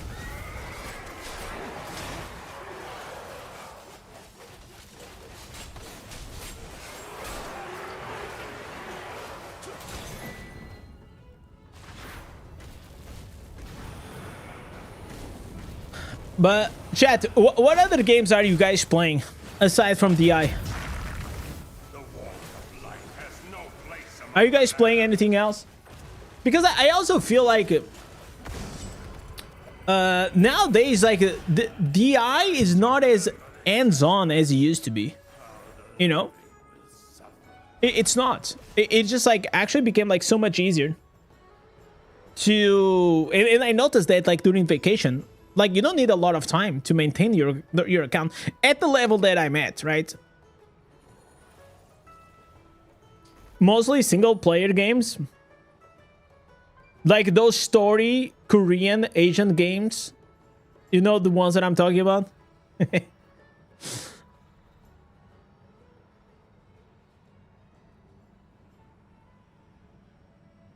I changed 2 of my 1 stars to 2 5 stars, and you lost 2.5 million damage. Yeah, because you have to focus on what the gems they do. There are a lot of 1 and 2 stars. They are better than 5 stars.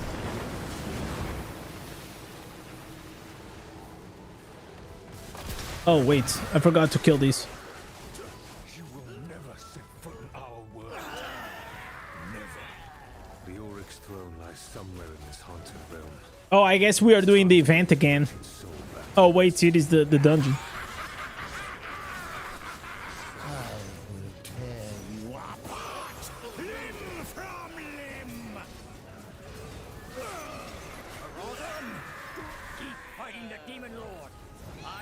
No, it's like, I'll tell you.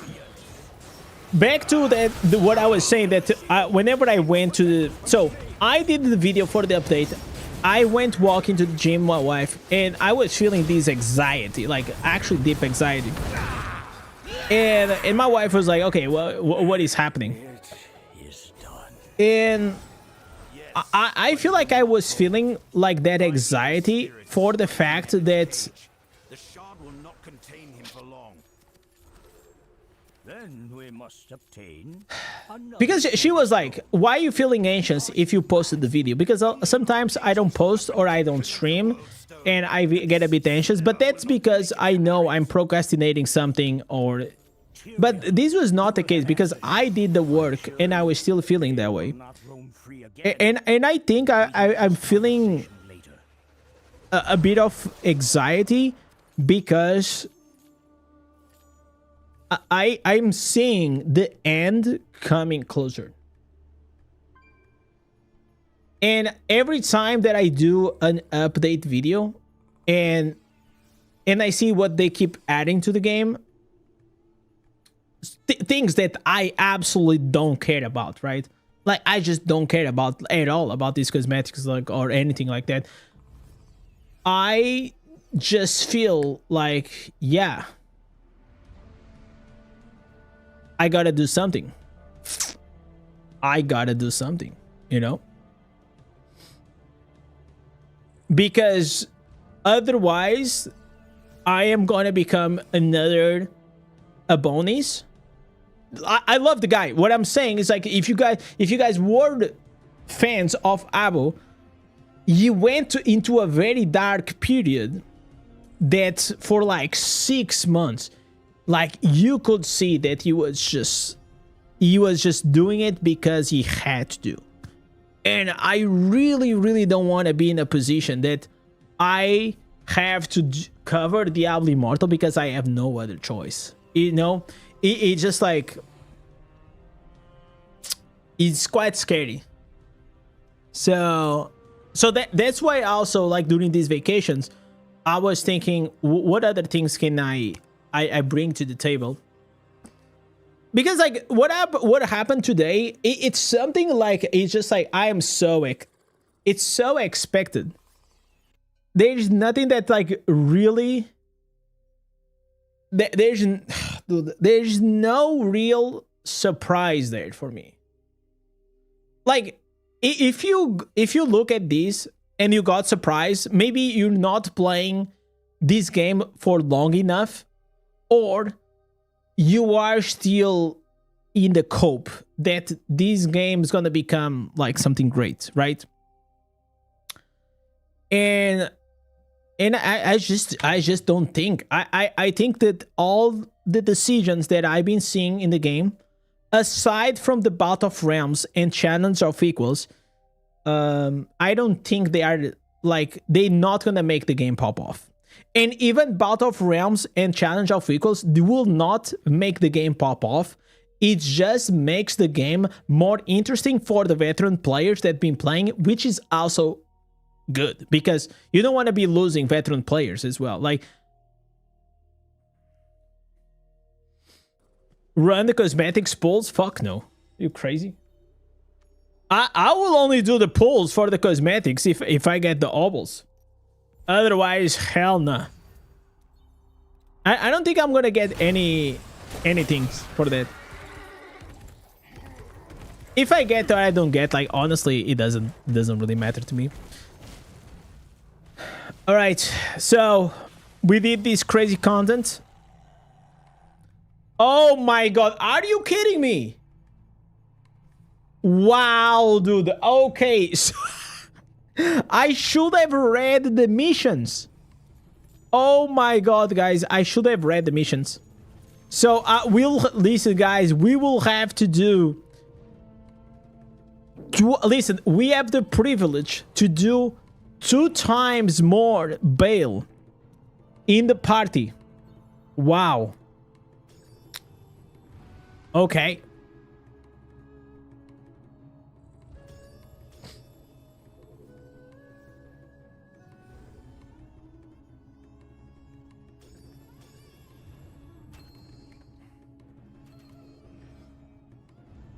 Battle of Realms is nice, but it's only for pay to win. Yeah, but that's why I also added the Challenge of Equals, which is like the same shit, but without It's still like pay to win, it's just not as much pay to win. They need a better person in charge of the PvE. Yeah, so I remember whenever I did that interview with the Blizzard, if you guys remember, like 2 or 3 months back, and and the dev was like, oh, so for like this year, you were like, for like the past 2 years, you guys were begging for new PvP content, and now we're delivering PvP content, and you guys are asking for the PvE content. So I understand where it comes from, but the answer, it is, we need both. You know, like, we need both. It's just like, you cannot go like this and only PvP, and you cannot go like that and just PvE. It's just like, if you want to grow the game, you need to please the dedicated audience to keep the players entertained, and you need to please the new players and the masses and the casuals, and because like it's been horrible for the casual players. No, we need a new game, but they're not gonna give us a new game. I don't think they're gonna give us a new game, guys. That's just not gonna happen, guys.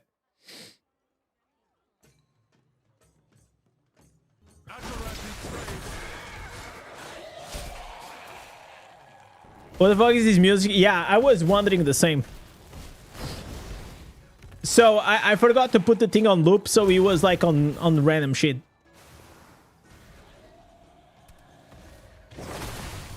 Okay. So we did that.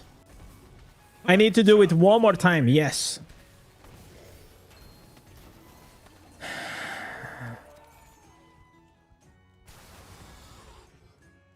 They don't have to do it at all, just have to throw a little bone here and there. Yeah. Like a little dog that we are. Just throw us a bone. Yeah, I mean, it's fine. Listen, I am certain that not everyone shares my opinion, which is completely fine. I mean, listen, guys, if you guys are having a blast in the game, awesome. Don't let my like, I still listen, chat. The question is not if I am still having fun in Diablo Immortal or not. I still have fun. Like, it is still a game that I like to play. It's more like, for me, it's more complex because I'm a creator, and I create content, and like a lot of, like, I like to bring new stuff to the table and this and that. So for me, it is slightly a bit more complex than if I was just a player, and things are just way more simple, right?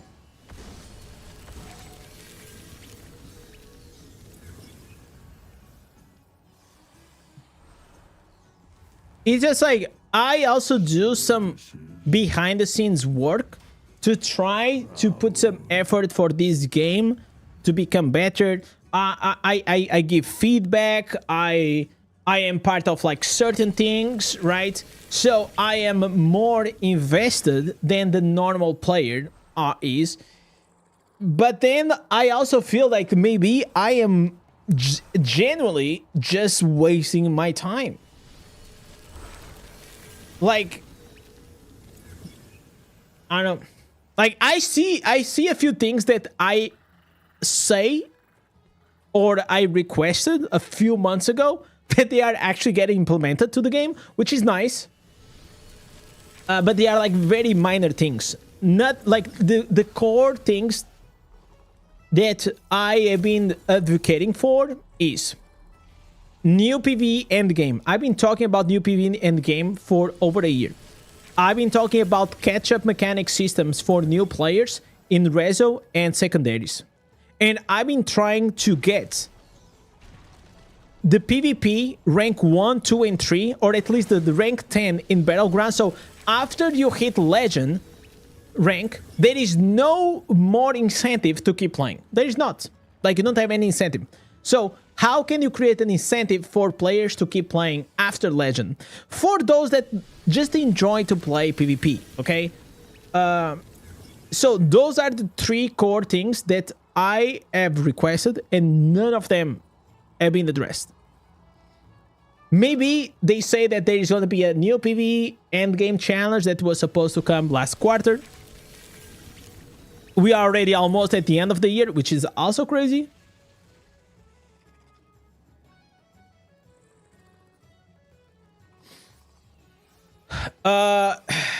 You should wait for Animal this year. If you're looking for Pal World game, it will be free.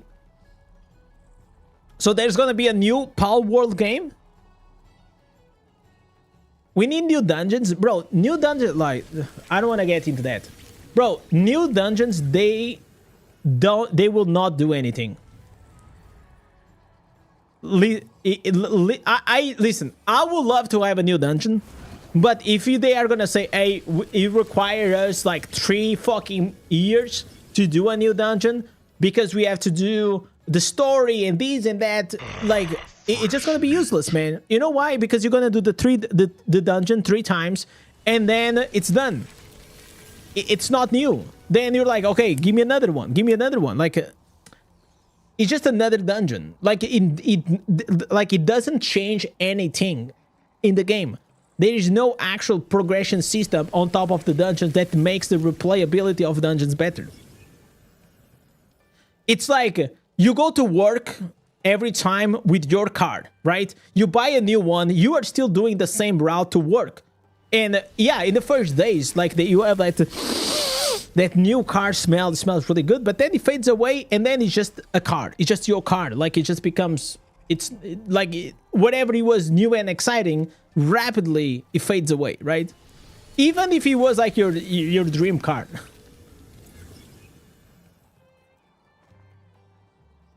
But of course, a dungeon is way less, like, important than a car. You know what I'm saying?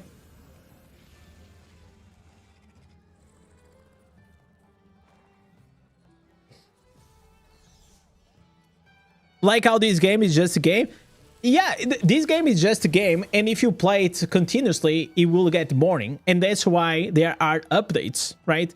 And these updates, they should bring something interesting and exciting for the players, so it feels new and it feels fresh. If it is still the same thing, players are gonna get bored. Yeah. And that's, in my opinion, the major reason of why players, they quit. Okay, why I cannot capture this? I did all the quests. Okay, I guess they're gonna do that bullshit that I'm only gonna be able to claim these next week. We need end game progression systems, okay? We need something that allows us to push our character to the limits, you know? We need something exciting. Okay, fractured planes. Did they change anything on the fractured planes, actually? They said that they were gonna make some changes, but I don't know if they actually did.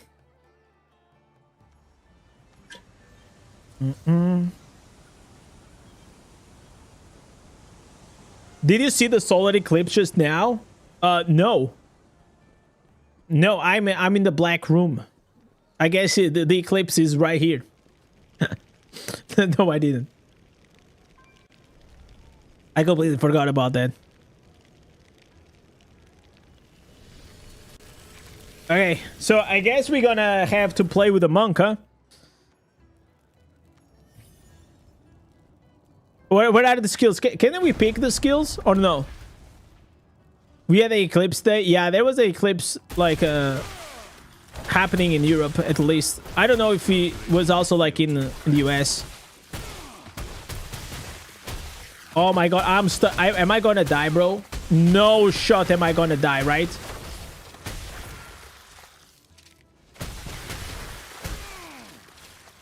Okay, these poisons are not good for me. All right, please. Jesus Christ. How hard can this be? Okay, okay. Balance and moderation. This is good. You know why? Because now we're gonna have the cyclone around us. Look at these, boys. Look at these. Easy. Easy.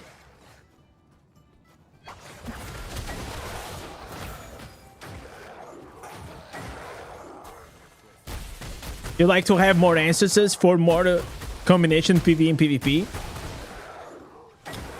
Yeah, I mean, I will say like a few instances are pretty useless, but there are others that sometimes they are like quite niche. They are, you know, they find their way into the meta.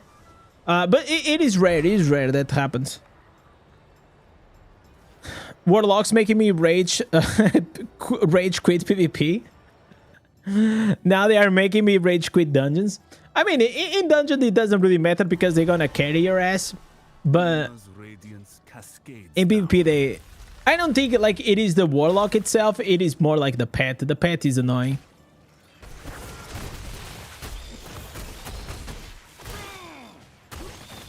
Chat. Who wants to see my mirror Jules pull? After this bad boy, after doing these insane fractured planes, insane content, I'm gonna do my mirror Jules pulls. And hopefully, we're gonna get something. Oh my god, look at this build. Wow.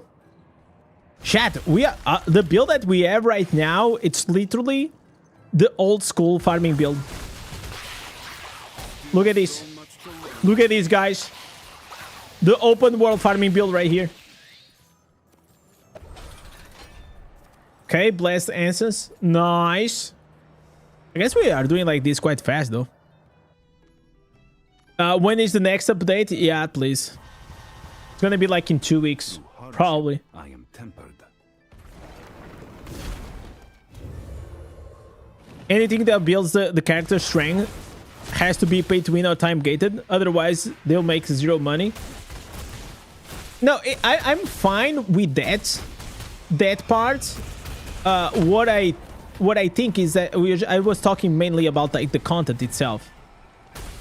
The content itself, either you get your power through pay to win or time gated. You have to have places to challenge your account, right? In a fun way, you know, like something will be fun to do.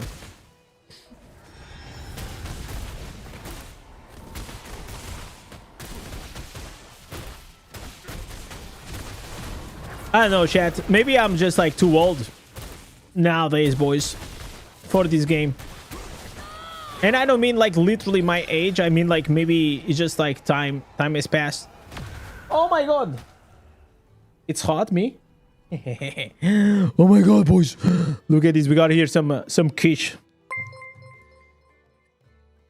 Yo, Tony coming up with a Twitch Prime, my man. Thank you so much, brother.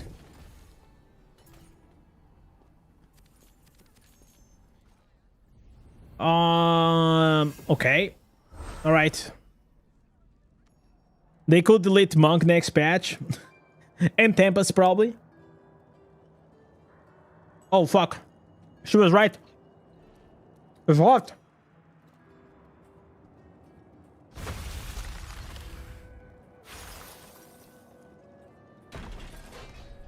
Wow. It's actually really hot. Movement speed. Yeah, we're gonna go with this one.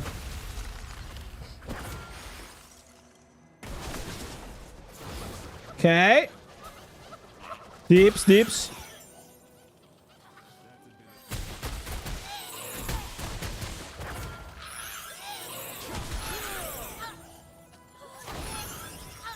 Freaking goblins. Okay, we killed most of them, so that was nice. So the plan is, I feel like we're gonna do the mirror Jules pool. And then we're gonna check like a few reactions. It's been a while. I am completely outdated. I know that my mods, they put like some videos to watch. I think one of them it is Aurat. I'll have to see what are the videos. Are you planning to make a video of the gems inside the gems? Yeah, I probably can. I can make that. Talking about gems inside the gems, yesterday I was actually optimizing my setup. And I had like some telluric fragments laying around, so I used them. And I got a lot of damage, primary attack damage. I got 18% increased damage on my primary attack just with a few changes. So that was really nice. All right. Bro, we are literally just running the open world build right now. The cooldown sucks, which is the problem.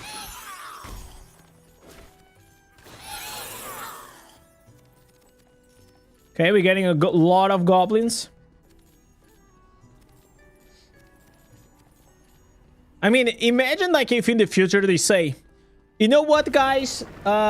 We feel like this game has a lot of bloat. We have a lot of classes, so we're gonna remove the classes. We're gonna remove this class out of the game. Because, yeah. We just, here's like 10 legendary crests for you guys. Based on our data, we realized that this class, it is not as good. So it's not as playable. So we're gonna just retire it. I will not be surprised if that happens. Yo, always never. Thank you so much, brother. Appreciate the kind gift. Okay, we got here level 10. Okay. I can buy the shoulders though. Like this is probably good shoulders. Just so I can kill the boss faster. Most of the times I just save whenever I have like some the 5-star gear, but yeah, here it kind of makes sense. All right. This is a great class, guys. Don't let the chat fool you. This is the secret. The secret gem inside Diablo Immortal. No one plays it because they don't know it. They are not skilled enough, that's why.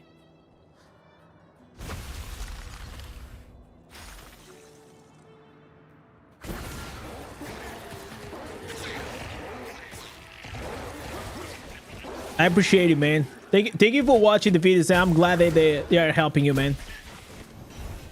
I will definitely gonna come up like with a few more in the next weeks. I'm planning to update a few guides, especially those that regarding like the new gems, or regarding gems in specific, because it's not that they are completely outdated, but they are like new gems that probably makes more sense. Like now with the Leviathan, there's also like these new 1-star, which is really good. Okay, we're gonna go here.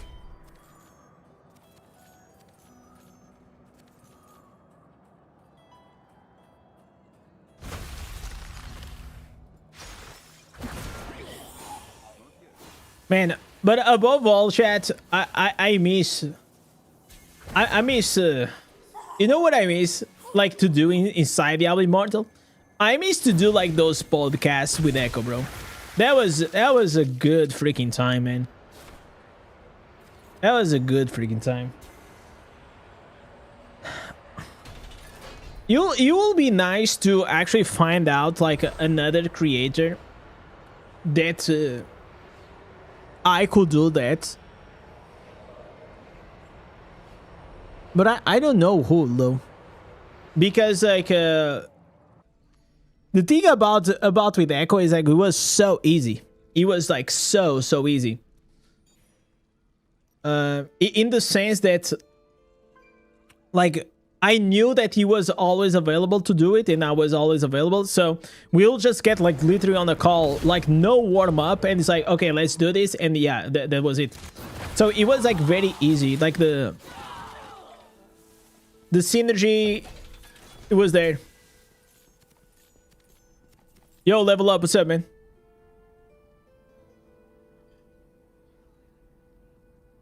I look at these guys inside BG's 1-2k resonance destroying me. I know that secondaries need to be higher than your resonance.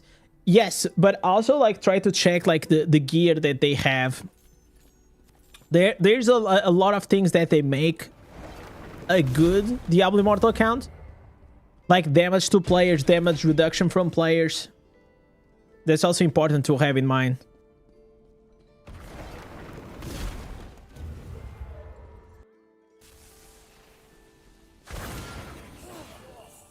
All right. How greatly you fail to impress. Okay. Got endangered. Ooh. Okay. No, I'm not gonna get these because even though it's a 5-star, that Ensign sucks. I went fishing last week and for a couple of hours you got 3 base. Nice. That's my man right there.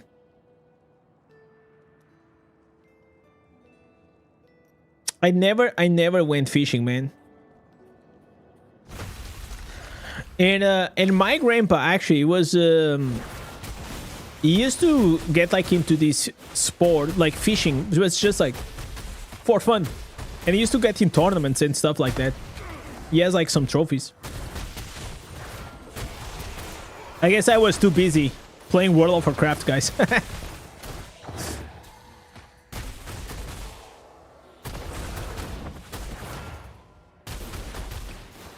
Fishing is so much fun. No, I'm sure, man. I just, because I never really tried, I cannot say like how I feel about it. But I can see how it can be a fun time and a chill time.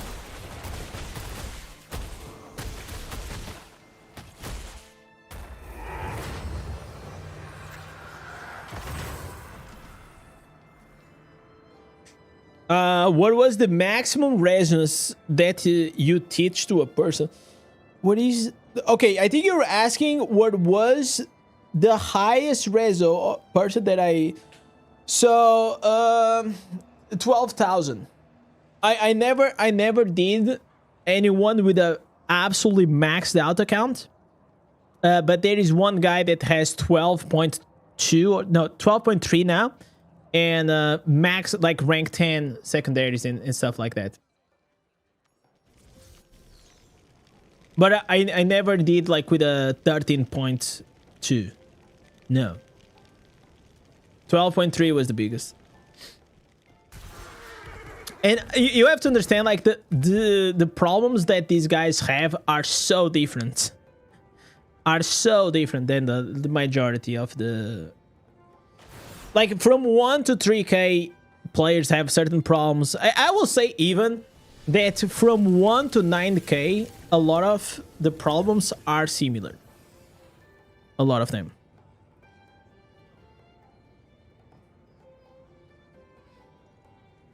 Uh, 12.3 owner with Crypto Boy.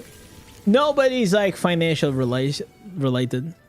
Usually people like the cool thing about like whenever you meet like I have multiple people that have like 9. I have like 2 they are like 11, and I had one that is like 12. And it's just gamers, man. It's just gamers that happen to be done really well in their financial life, you know. I mean, or they are like tech bros or like financial bros, you know. Something that actually does money. A lot of them are business owners. Also like a bunch of business owners. Then if the majority of people around like 3 to 5k are just like normal employed. They just love gaming like this. Yeah, exactly. Exactly like us. Like, there's actually nothing like you... Because we have a perception that they're gonna be different. But once you get on a call and you're just speaking, you're just talking about... It's just gaming, man. It's nice. What's your strongest character? It's this one. I only have this character. This is my only free-to-play account. I only play with this one. I have no time to play with anything else. Yo, Brando! Coming up with the Twitch Prime, my man. Thank you so much, brother. I appreciate you. Legendary weapon. Okay, we didn't get lucky.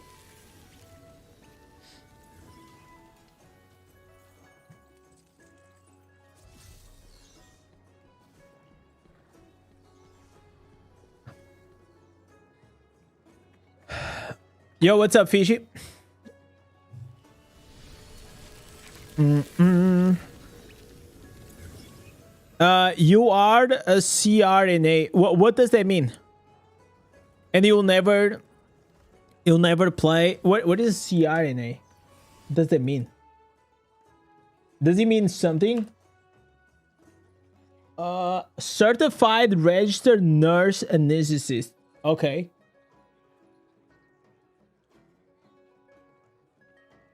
So basically, you're saying that you make a lot of money, but you will never spend that type of money. So you'll never spend like 100K on a video game.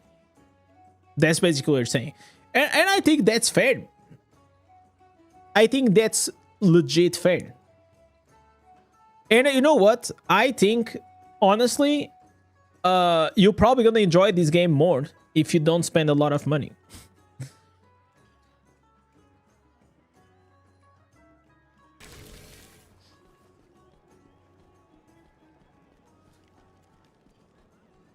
But not everyone it is the same, you know, and I think like that's the most important thing to understand is that everyone has different goals and different ways to get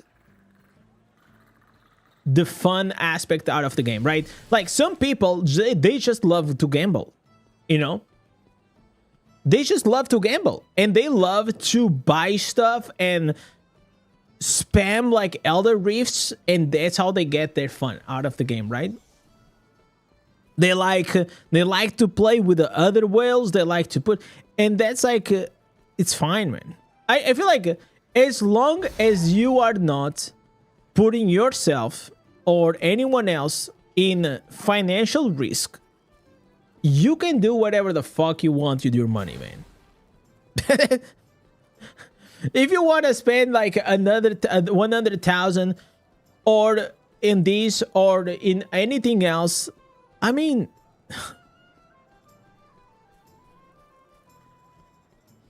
I think for us that whenever we don't have like that kind of money or that kind of level of wealth, it is very hard to put ourselves in those players' shoes, because money for us, it is still like a big necessity, you know? Like $100,000 or $200,000 will be absolutely game changing in my life, right? But if I could afford like the battle pass in a few bundles here and there, yeah, I could absolutely be a low spender, maybe even a mid spender if I wanted. Maybe not mid spender, maybe like between low and mid spender I could be. But I just don't, because I enjoy to play these games as a free to play. Like I don't like the fact of winning power based on purchasing something. Okay, I don't like the pay to win aspect. I don't like I paid and I got stronger. I don't like that. I grinded, I did something and I got stronger. That gives me a sense of accomplishment inside the game. If I spend $1,000 to get stronger, that will not bring me a sense of accomplishment, because like I'm just removing the thing that I enjoy inside the game. So even in the future, if I have like an amount, like an incredible amount of money, I still honestly think that I'm still going to be free to play in these games, because that's ultimately how I enjoy to play the game. before, like many years ago, I used to have a company, run a design agency and development agency, and I was still free to play. It's not because I couldn't fucking afford like to spend like 500 euros in the game. It was just like, why? And by the way, I bought like some packs in PoE. I bought some packs in PoE because it was cosmetic only. And I liked it. I have some cool skins in PoE.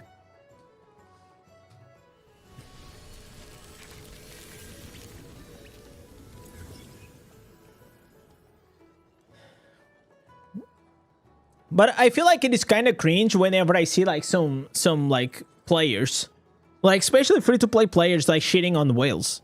Like it at a certain stage, like it just sounds like you're like being envious, you know, like envious that you don't have the resources. Like just live your life, man. It is what it, you know.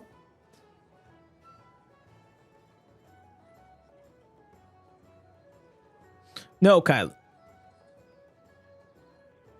The only things that I have, like for example, these Phantom cosmetics and things, because I am Diablo partner, so I get like these obols.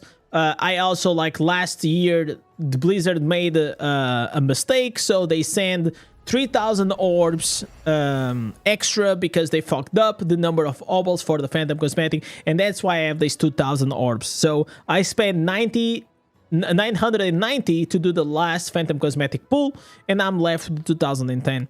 But I will never spend these 2,000 orbs because it's just like literally, I probably get about 20 comments per month. Just, Indez, if you want free to play, why do you have 2,000 orbs on your account? That's how I read those comments.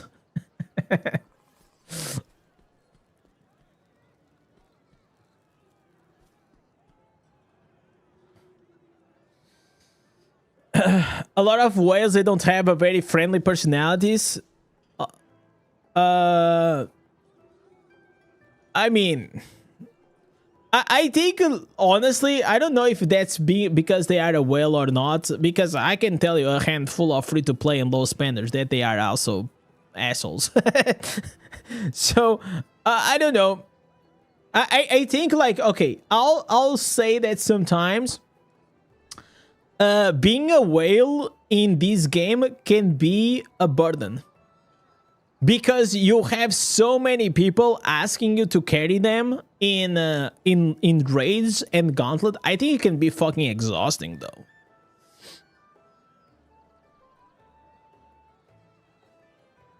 For me, in my clan, I mean, all the whales, they are nice. I never really had a bad interaction with a whale. But I think like if you're not an asshole, like, but obviously there's always exceptions. I mean, I think you can find like assholes everywhere you go, bro. It's just the human nature. You know what they say, that usually money only exposes, like if you know, like people that get rich and then they become an asshole. They were already an asshole to start. It's just like the money just amplified. All right, ladies. It is time. It is time. I want to make the pool. I want to make the pool, and then we're gonna have here some meal. Oh man. The time has come, chat.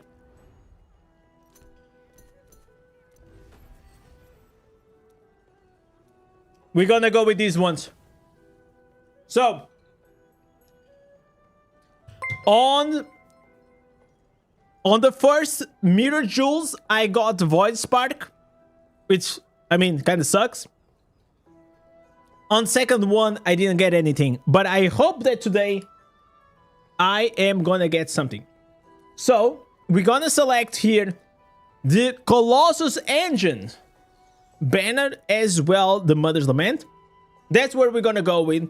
We're gonna spend here the 10 legendary crests, and obviously we're gonna bring here the banger of a song, boys. Legends. The time has come. And hopefully today, I'm gonna get my Colossus. 5 out of 5, boys. I already have a 4 out of 5 Colossus. And hopefully today, we're gonna get something. I've been wanting to upgrade my Colossus even further. I have 1 copy. I need 4 more copies to get the Colossus at rank 10. So, is today gonna be the day, boys? Come on. Come on, baby.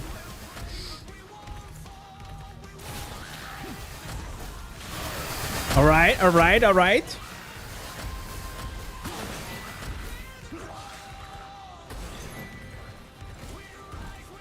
Did I say rank 10? No, I wanted to say rank 5. Alright, alright. No! No! Oh my god, he's already dead. He's already dead. Boys, please give me that white gold. Give me the white gold. Bro, are you kidding me?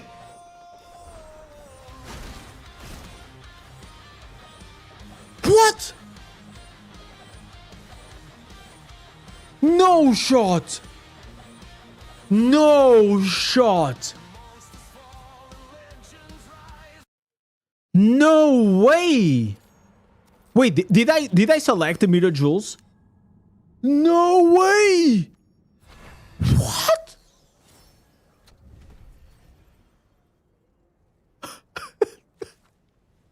No way. No way. No way. 2650?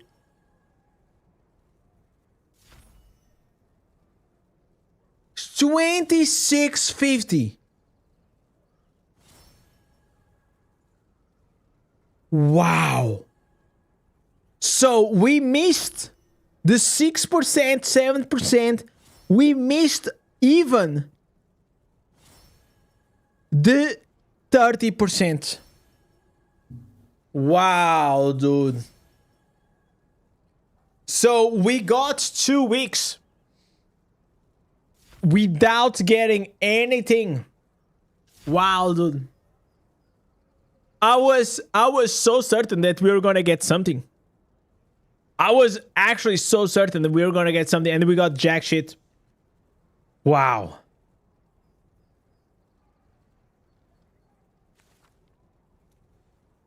Oh, that's crazy. How?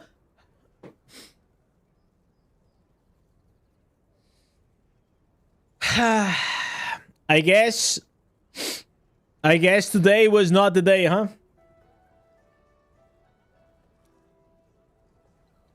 I guess today is not the day.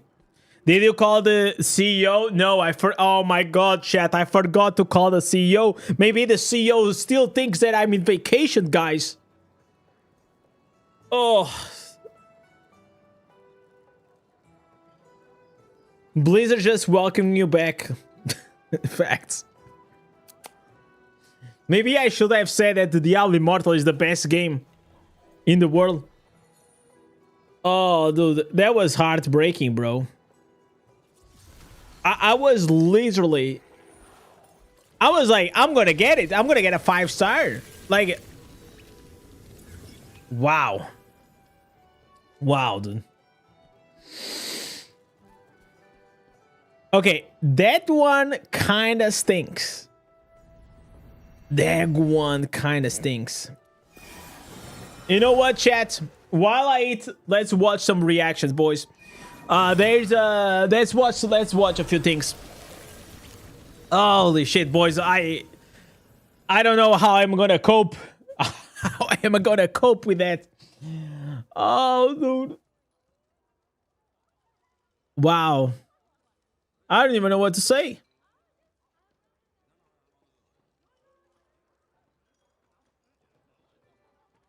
I think I need a moment, chat. I need a moment to...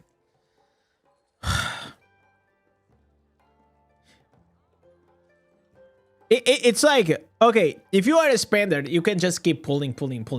I mean, but for me, this is hard. It's hard to get like these crests, man. They take time. And I'm kind of glad that I waited and I saved them. But it still sucks.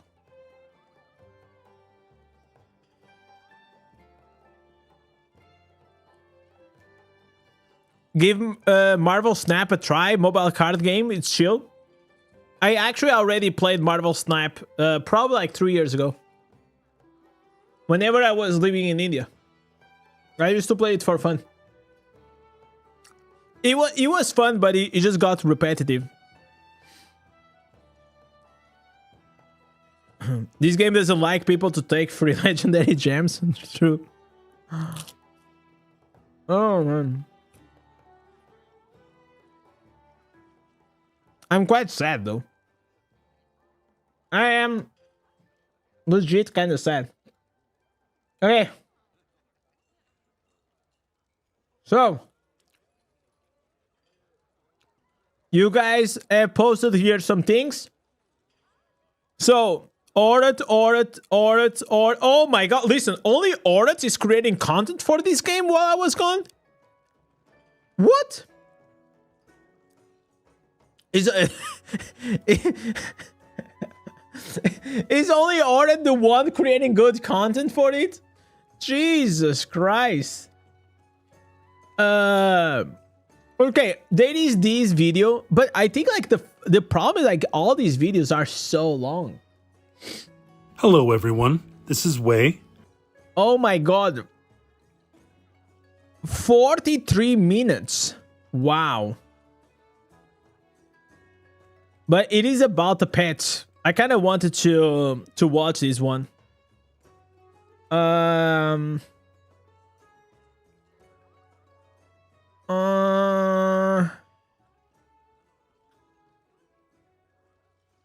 Chat, which one should we go first?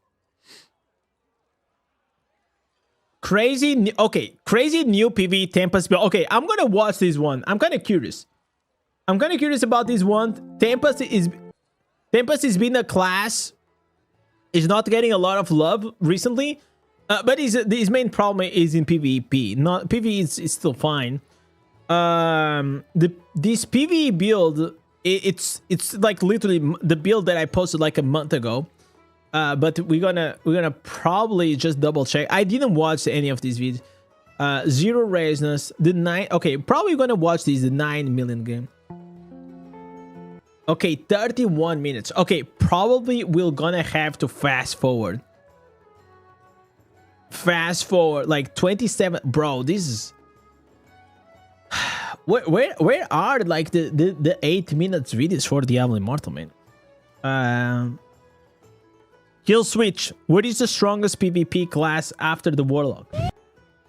Okay, 9 minutes. All right. And this one, it is from O Gaming. 20 minutes as well. Okay, so we got here one from O Gaming. Kill switch. Orat. And Wei.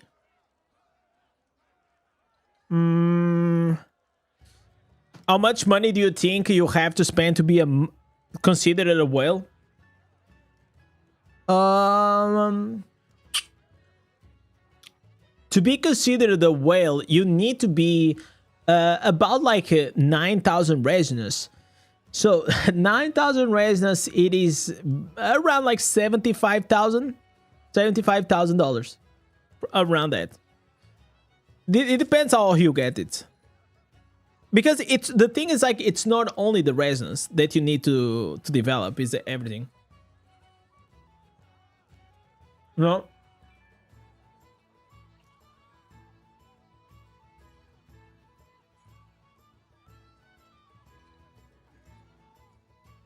Did you have a good mirror, Jules? No.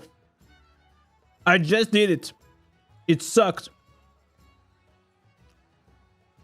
It sucked. I hated it.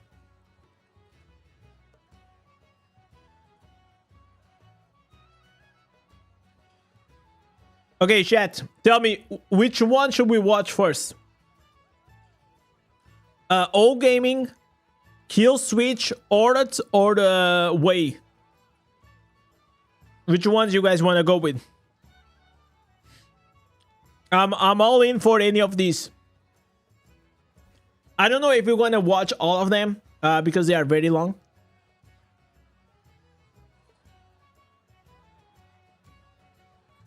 Yo, what's up, Fabio?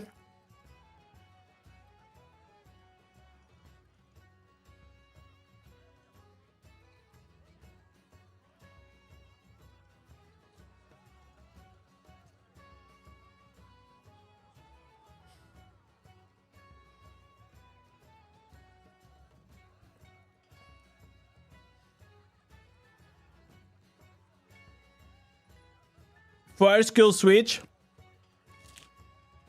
Alright. Alright. We do kill switch first.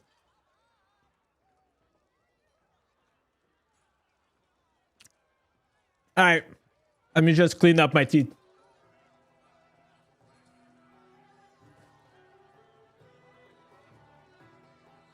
Alright, legends, with the Warlock being dominating PvP like a god, we have here a new kill switch video saying what is the strongest PvP class after the Warlock. Let's watch this.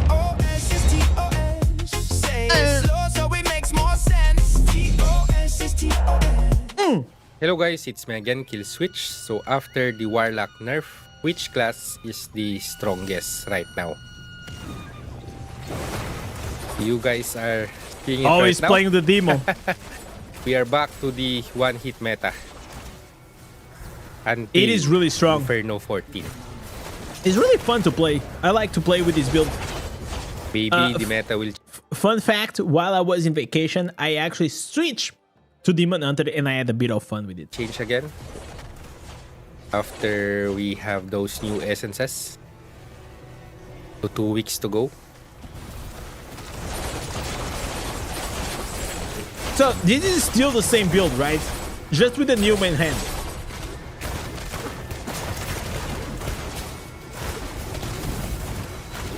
Oh, the survivability.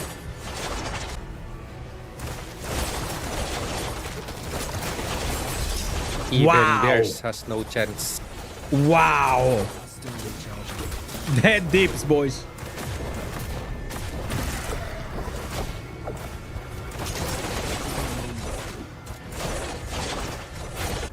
So what I found out was that it was actually pretty hard for me to still survive. Especially whenever there was like those warlocks with a really high potency.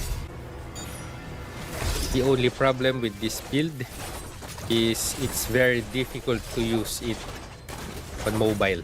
Yeah, Because I agree on that. you need to do a lot of things. Normal attack while moving and using skills.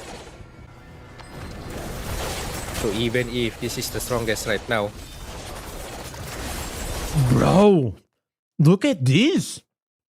He's gonna do one dash and one shot them. so Look, even look, if look. this is the strongest right now, Oh my god. One dash and he kills them. it's not for Insane. everyone.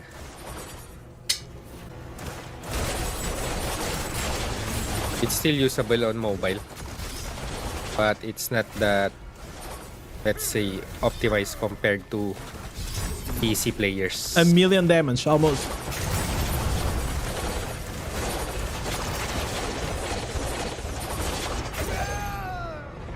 What? Why didn't he go in? Hello? Why? So he has the monk. Why didn't he go in? Okay. I don't know. Maybe it was just... It is a... It's fine, it's fine.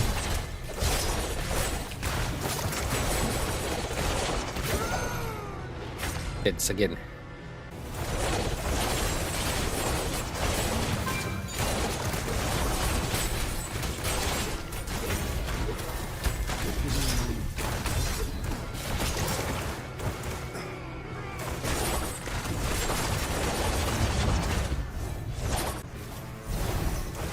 Demon Hunter has the best burst in PvP. Yeah.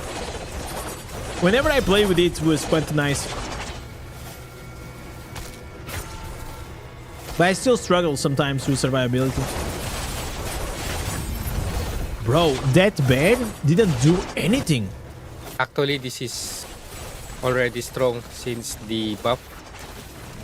It's even stronger because of the new main hand, which gives the smoke screen critical hit chance. Necromancer is still dead? Yeah, pretty much.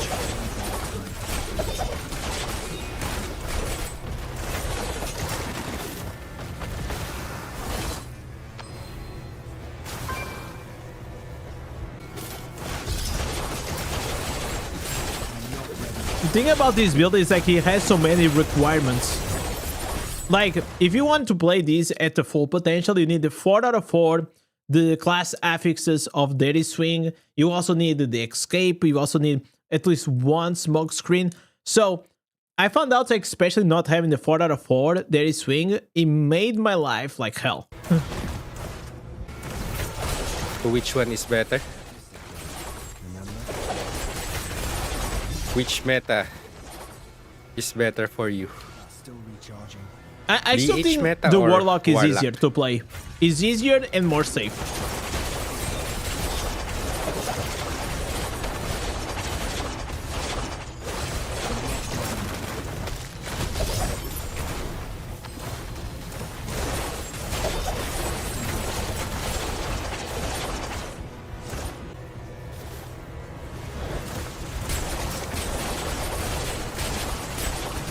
Bro, the deep.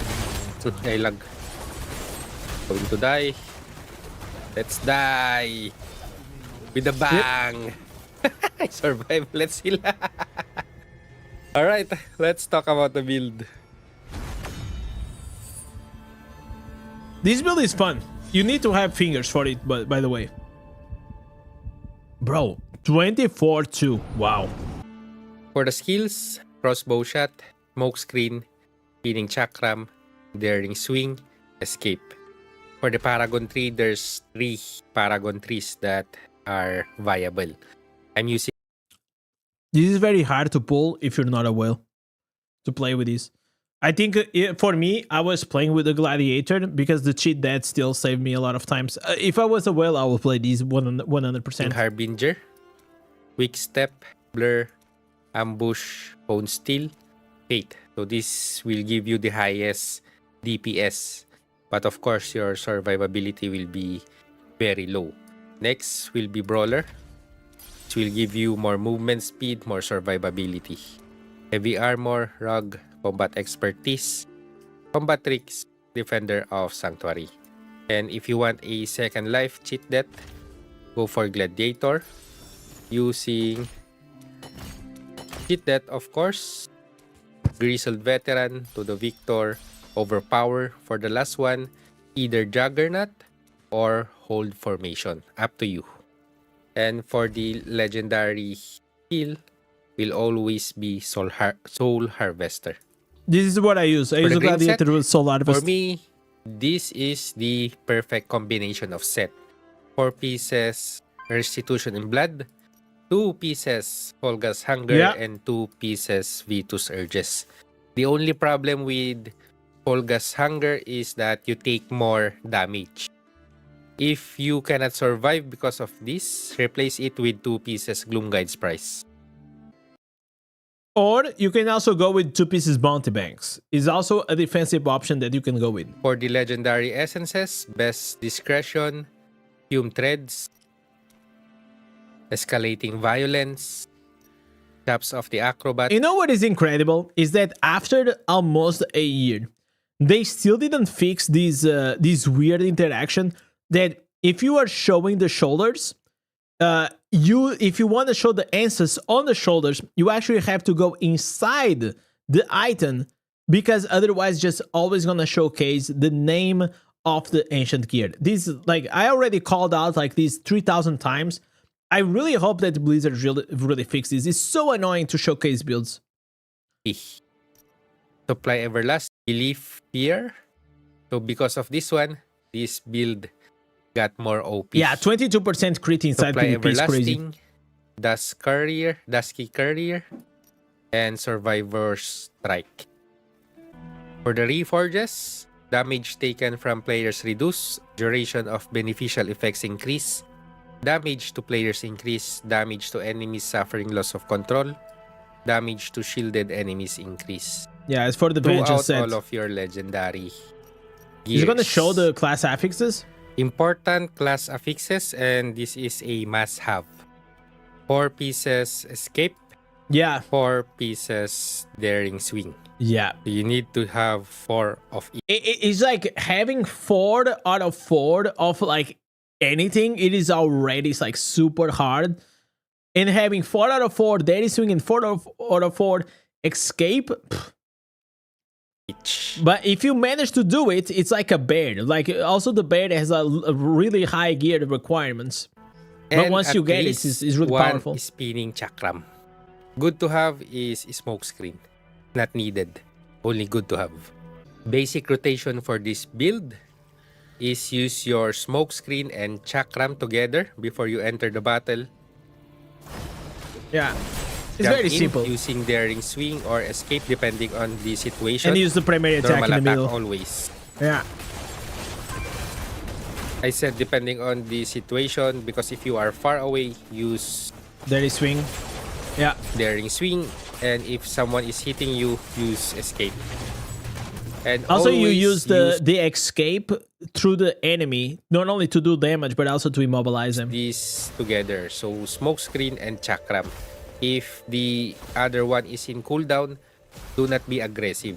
But once Yeah. they are active together, chase enemies. You will have high bursts. Bro, this guy Important. got almost as much damage in the PvP build than me in PvE. Stats for this build is high armor penetration And resistance. high resistance. I just don't have any more chance to split my gems. That's why it's like this. But I don't think you can also try to play this build with like high armor and a high resistance. Resistance, it needs to always be there. But if you can play with the armor or the armor penetration is gonna make you more aggressive. Armor is more defensive, but you're still gonna do a lot of damage regardless, even if you don't go with armor penetration. But you need to focus on AP and resistance. Alright, so that's everything for the summary of this build. You can just screenshot this one and as a list. I hope you guys enjoyed this video. If you have any questions or suggestions, please feel free to comment that down below. Thank you for watching. Until next time. Alright, boys, we have here our boy Kill Switch bringing us, I will not say it is a new build, but it's just like the more mature version of the Demon Hunter build with the new main hand and also the new set items with the all guns. Still a banger of a build to play. Just make sure that, you know, you practice and you have everything as you should, and probably you're actually gonna do very well inside PvP. So let's take a watch, drop the like and the sub, and also go support our boy Kill Switch if you still didn't, because he deserves it. Peace. Alright, legends. This one, it is off the menu. We watched the Kill Switch. I thought that maybe he was gonna bring like something like different, but it's like literally just Demon Hunter, right? Like Demon Hunter, the meta build, still probably gonna be the meta build, even like in Inferno 16, unless something like really new comes. But I will not expect that. Okay, so I kind of wanted to watch this 9 billion damage per minute. I kind of wanted to watch this. I probably gonna do this in 1.25 because it's just too long. It's just too long. So I think we're gonna do them a bit faster than usual.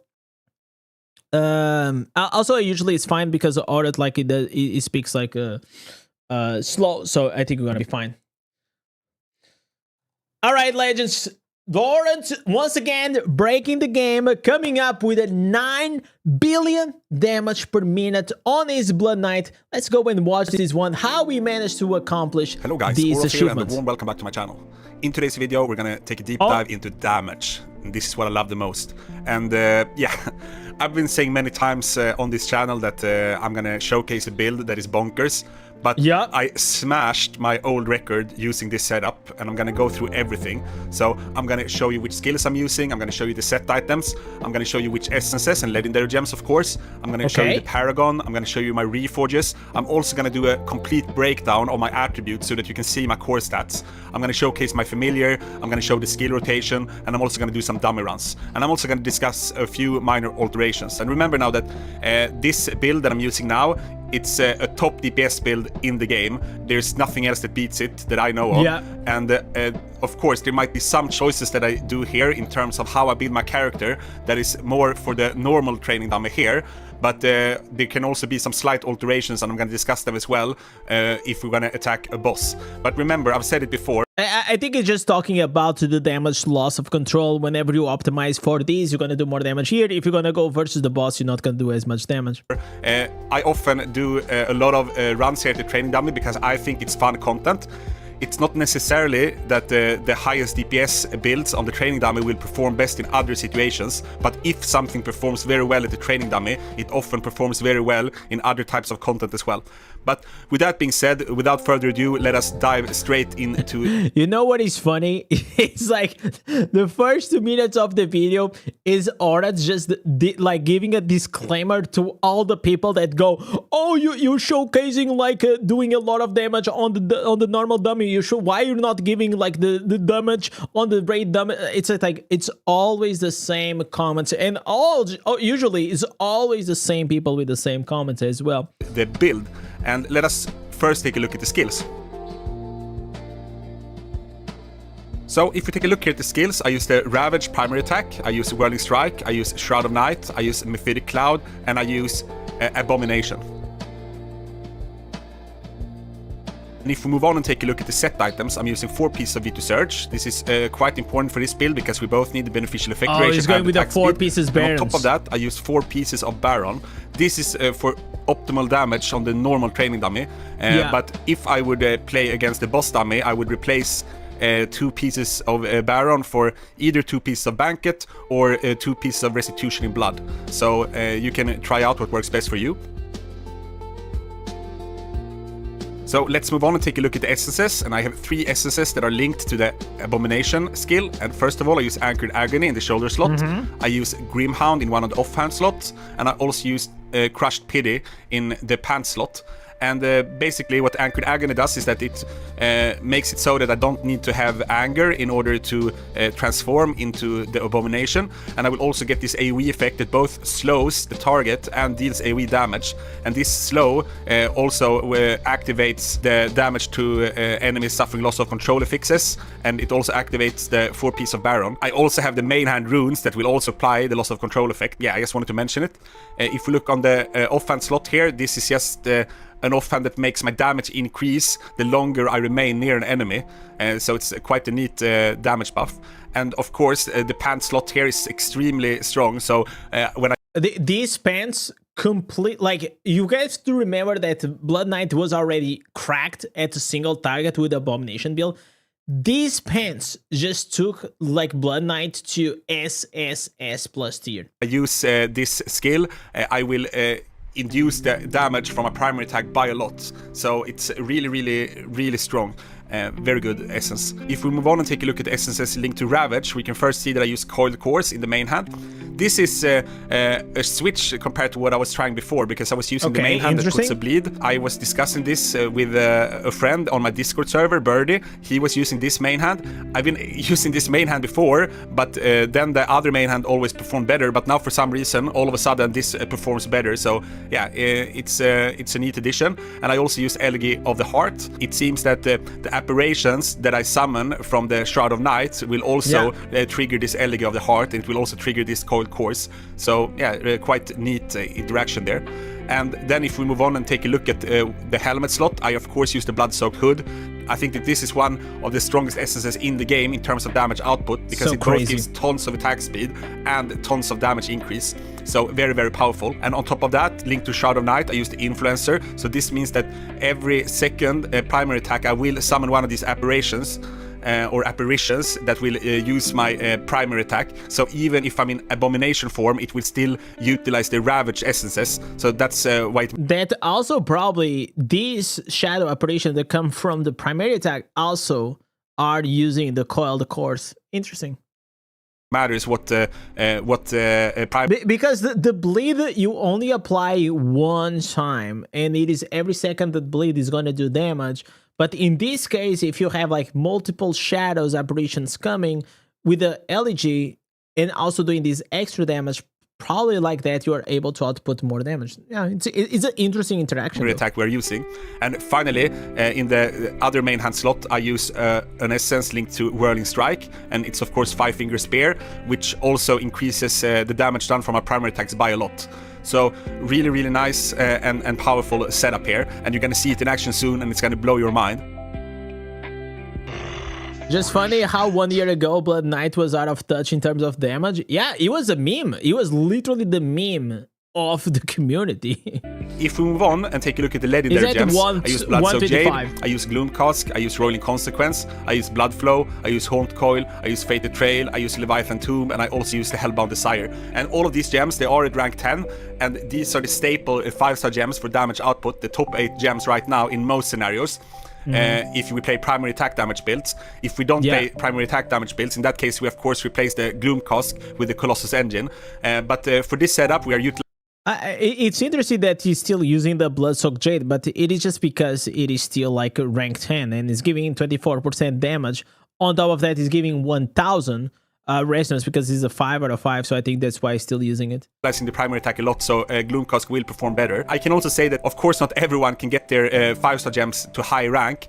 It's totally fine to replace some of these with strong 2-star gems or even 1-star gems. So you can go for gems like Bane Boil, you can go for Cane Glass, Spectre Glass, Berserker's Eye. There are a lot of different options that you can use. But this setup is the peak setup for this specific build if you have high rank 5-star gems. If we move on and take a look at my Paragon here, I use the Slinger as usual when I do these DPS videos, and I use Unseen Dynamis, I use Gifted, I use Bloodthirst, I use Superiority, and I use Fury, and on top of that I combine it with Searing Flame. And yeah, this is just a staple DPS setup that you can use at the training dummies. So very, very powerful. It will both give us some damage increase, and it will slightly increase our critical hit chance. I have 100% critical hit chance when Rolling Consequence is active, but when it's not active I gain a small boost here from Fury. Something very important that I have to share is that I have... Actually, interesting that maybe in the future, if you are able to get like almost 100% critical hit chance with other sources of items, you will actually change as well the Paragon. Switched out my Reforges a little bit, and this is actually thanks to some of the friends that are on my Discord server. If we go into my Reforges, we can see that I was using this setup before, but previously, instead of damage to players here, I used primary attack damage. But there has been some discussions on my Discord server in the Blood Knight channel, so we have players like Birdie, Lorvellan, X-Vibrator, Lotus Wolf, and many more that has been experimenting a little bit with using 4 Vengeance instead of 3.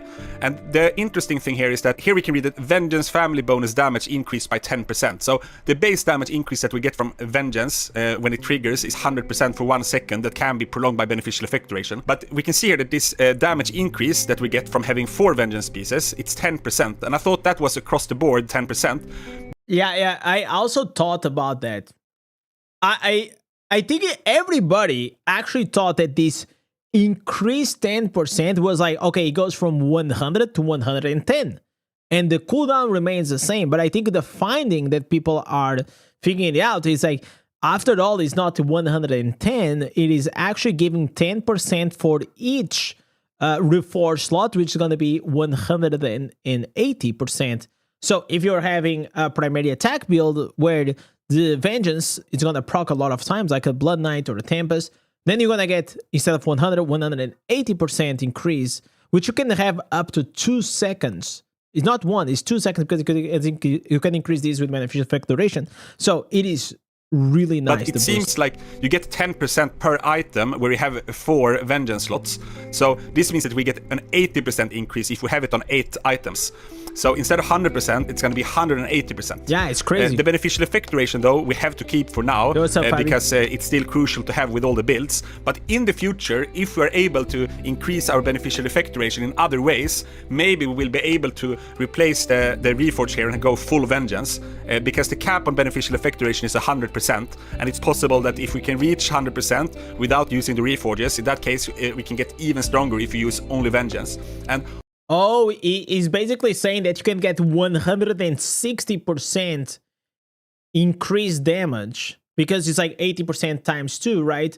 If you have the 5 vengeances. But for that, we need to get 24% more beneficial effect duration from other sources. And I think it might happen because this game, the power creep keeps happening and the scaling, and everybody just keeps getting stronger. I can see a world that will happen. On top of that, maybe we can also replace Vitus Urge with some builds, because now we still need to use 2 pieces of Vitus Urge in every build in the game. But if there are other ways to increase the beneficial effect duration, in that case you might be able to replace it. There is actually one way now as a Warlock, so if you use the Demonic Pact Terrifics, that can give you up to 32% increased beneficial effect duration. So that is quite cool. Or maybe it's 36%. I don't remember if it's 8 or 9% per stack. But maybe that will allow us to do some crazy setup changes to our... But I think it's only increasing the duration of that specific skill. I don't think it's all the skills and the legendary gems. Our core stats in order for us to perform even better. But this is crucial information, so I really wanted to show you the new Reforged setup here. Important to mention here is that now I went for damage to players here. Of course, it doesn't do anything on the dummy. The other option is damage done to shielded enemies, which is of course preferable in PvE content, because there are some enemies with shields. But the important thing here was that we have 4 vengeance slots, so even if this damage to players does nothing on the dummy, it doesn't matter. And on top of that, damage done to demons also does nothing at the training dummy, of course. So we do this for the vengeance family bonus. Just important to have in mind before you go crazy and switch it out. If you are a class that doesn't use any primary attacks, usually ever, do not go for this, okay? Let me now move on and go through my magical attributes just really quick with you guys. And here on the necklace I have 5% cooldown reduction. On the gloves here I have both cooldown reduction and damage done to enemies suffering loss of control. On the belt here I have 6% beneficial effect duration, and the same thing here on the feet. It's possible, if you find an item with only 1 magical attribute, it can actually have up to 7.5% beneficial effect duration, and that is the top drop in the game, so don't destroy it if you're able to find it. If we move on here and take a look at my rings, I have cooldown reduction and damage done to enemies below 30% life, and here I also have cooldown reduction. Just to have in mind, these are very specific items, set items mainly for PvE, okay? Damage done to enemies below 30% life and damage done by your summons. On the bracelets here, it doesn't really matter what magical attributes we have, because there are none of them that will increase our damage. So here it's just important that I have strength. And you can see here now that I actually have strength as well on all of the set items here. The major reason is because it doesn't need like more secondaries. You already have like a probably like 7,000 or 8,000 armor penetration and potency. So all he needs is to actually have strength to increase the damage of his character. What's important to mention is that willpower and fortitude is of course quite good for PvP, for example, and it might also be good in some scenarios in PvE, but in many cases we have high enough secondaries so we don't get any more damage bonus effects from adding even more. So in many cases fortitude and willpower doesn't matter at all in PvE content, so the only thing I want for the normal attributes is the strength, but it should never come at the expense of the magical attributes, of course. If we move on to... It doesn't matter if you have, for example, 5,000 to 6,000, like around that. Like if you have above 5,000 armor penetration and potency, maybe you don't need to just keep like pushing like a lot more the armor penetration, because you're gonna get to a point that you're gonna have diminished returns in the gain of your critical hit damage and as well the duration of your harmful effects. So that's when you can start caring less about 40 willpower and you can go with strength. The legendary items, you can see here that I use the Horse Splitter Spirit Helmet. This gives me beneficial effect duration, some primary attack damage, and some critical hit chance. I also realize now that I can actually increase this up to 6% on the primary attack damage, so there are some room for improvement here as well. If we look on the Badlander chest, I use it because I get beneficial effect duration and critical hit chance, so very, very good. I also have the unparalleled shoulder because it also gives beneficial effect duration and some critical hit chance. And now, since I don't use critical hit damage anymore on my Reforgers, I can actually keep the critical hit damage here on this shoulder, so it's really, really nice.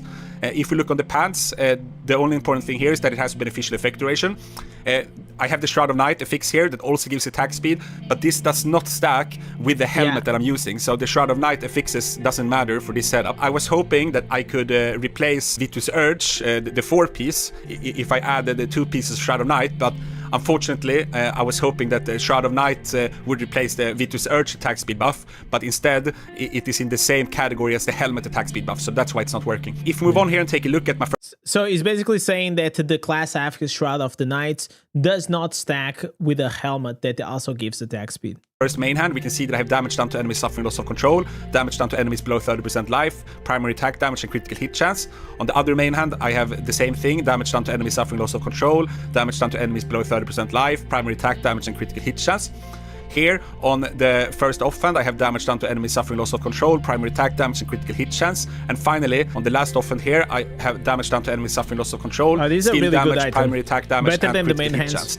So as you can see, I have stacked my character. I'm very meticulous when I'm building my core stats, because that's super, super important if you want to deal a lot of damage. And I would say that the majority of players, they don't look at these things. And yeah, that's like, I feel like the common mistake is like, it's looking at this character and it's like, oh, is 11,000 resonance, so yeah, of course you're going to do a lot of damage. But that's, you can apply the same logic as well to a low resonance player, because like whenever you think like, why is this low resonance player is doing a lot of damage, a lot of the times it's because they are also meticulous regarding their set items, their the gear, the optimization that they do to boost the beneficial effect duration, all of these things. So whenever you see someone doing a lot of damage as a low resonance, is because they have the knowledge, and Orat, in this case, he has the knowledge and also he has the resonance to back it off to actually do even more damage on top of that. if you need help to optimize your character, I also want to mention it once, is that you can head over to my Discord server and you can read about my premium service where I offer one-on-one sessions. In that session, I can help you go through your entire character. I help you to create a progression plan on what you have to change in order to reach your full potential. We both look at the core stats. We can take a look at your legendary gems and help you to optimize them, both in terms of power output and gem power management. And we can also take a deep dive into familiars. There are a lot of different things that we can look at. So please join my Discord server, or you can also just write me a DM. I will link the info in the description of this video. And if you have any questions, please let me know. Let us now move on and take a look. I think right now the only people that do coaching, I was the first ones doing, then he also started, but I don't think anyone else does coaching, right? He got the knowledge and the money. Yeah, exactly. I mean, but it is fair. Like, you will be surprised of how many whales are high resonance, and I do more damage than them just because I have my character optimized, and I am just 3,000 resonance, right? At my familiars, we can see here that if we start by looking on the traits, I have stacked 4 Maim and 4 Bestial Might. So this will give me 8% critical hit chance and 12% primary attack damage. So really, really good for this build. And I've said it many times before, but what's so good with this setup is that Maim is the most important thing, but all of the familiars that can have Maim can also have Bestial Might. So yeah, it's really, really nice. And if we go back here one step and take a look at my main... Bro, he got Maim, Bestial Might, and Salvager trait. Bro, I've been wanting to snipe a Maim with Salvager for the longest time, and I've been scanning the action house on my server, and there is none. There is absolutely none. I need a Maim with a Salvager because I am not running with 11%. I'm actually running with the 8% like crit that I get from the Maim traits, because I don't want to play without the Salvager, man. It's just annoying. Familiar. We can see that it's super, super strong. I have Lingering Wounds, I have Soul Shield, and I have... how does the coaching cost? Mine is 89 per hour. I don't know about like audits. But I think it's almost like the same. Tenacity. Of course, the soul shield doesn't do anything on the dummy, but it's really, really useful in all types of PvE content. On top of that, I would also like to add phalanx, because if I would have phalanx on this familiar, it would give me 9% damage increase. And recently, we found out, also thanks to one of the members of my Discord server, they did some testing, and what we found was that phalanx is actually in its own damage bracket. So the phalanx gives us 9% damage increase, and in this case, it's a pure 9% damage increase. So it's not in together with other type of stats in one of the damage brackets. I'm gonna link the damage formula video that I created a while ago in the link of this description as well. If you're not familiar with the damage formula, I really recommend you to watch that video. But anyways, if I would be able to add phalanx onto this familiar, maybe instead of the creep vine, it would increase my damage a lot. So this is one of my next goals. So the important things here, it is the lingering ons and the tenacity. For you to keep up like with the lingering ons optimization always on. The soul shield is just great. It's just great in general for you to actually just go and do a lot of damage. And if you can actually get like the phalanx, that would be insane. That would be almost a perfect bet. And it's also nice to see that there is always some room for improvements, which is of course nice. I can also mention, before we move on, if we go back to my items a bit, we can see that I use some items that are from previous difficulties, and this is a mistake that a lot of players are doing, is that whenever they go into new difficulty, they destroy their old items and equip new items just to get combat rating. And combat rating is important if you're below the recommended, but as long as you have enough combat rating, it's a lot better to use older items with the correct stats. So if I would use an item from Hell 1 with the correct stats compared to an item from Inferno 13 with the wrong stats, I will deal more damage as long as my combat rating is high enough. So don't make that mistake. So if you have really nice items like these two main hands here, for example, you can keep them for many difficulties. The only issue that I get sometimes is like from time to time, like it gets like really hard. Like it actually gets like really hard to find like really good main hands. So even though I keep it, but it just like feels really bad to carry like an item for like 3 or 4 difficulties. But getting a best in slot item, it is super hard. Now move on, and I'm going to show you the skill rotation of this build. So there are a few different ways to do it. I'm going to show you 3 different type of dummy rounds actually. So if I do it with a standing start, what I do is that it didn't. It could also showcase something that I think he forgot, but I believe that he also has, for example, here, if you go to the attacker room, right? I'm sure like he probably has like all the golden remnants, which is also another big source of damage. And most likely he also has like a very optimized and like almost maxed out Legacy of Oradrin, which if you boost here like the damage, you can get a lot of damage like based on here and also here. And the reason is, once again, it doesn't need to have and to boost more is armor penetrations and potency, because it's already like really high. On the first rotation, I use Shroud of Night, Mephitic Cloud, Whirling Strike, Abomination. Then I use this Crushed Pity, the pants skill down there, and then I start attacking with the primary attack. And what I do is that I do it in very quick succession. So I use the skills like this, and then I start attacking. And what I have to do is that before the Abomination wears off, I have to leave Abomination, so right around here. And then I have to do it again, because if I don't do that, I will have downtime on my Whirling Strike. So that's really important. And remember now that I have quite a lot of beneficial effect duration. I've been going through my stats with you guys already, and you can see right now that I also have a 16% cooldown reduction.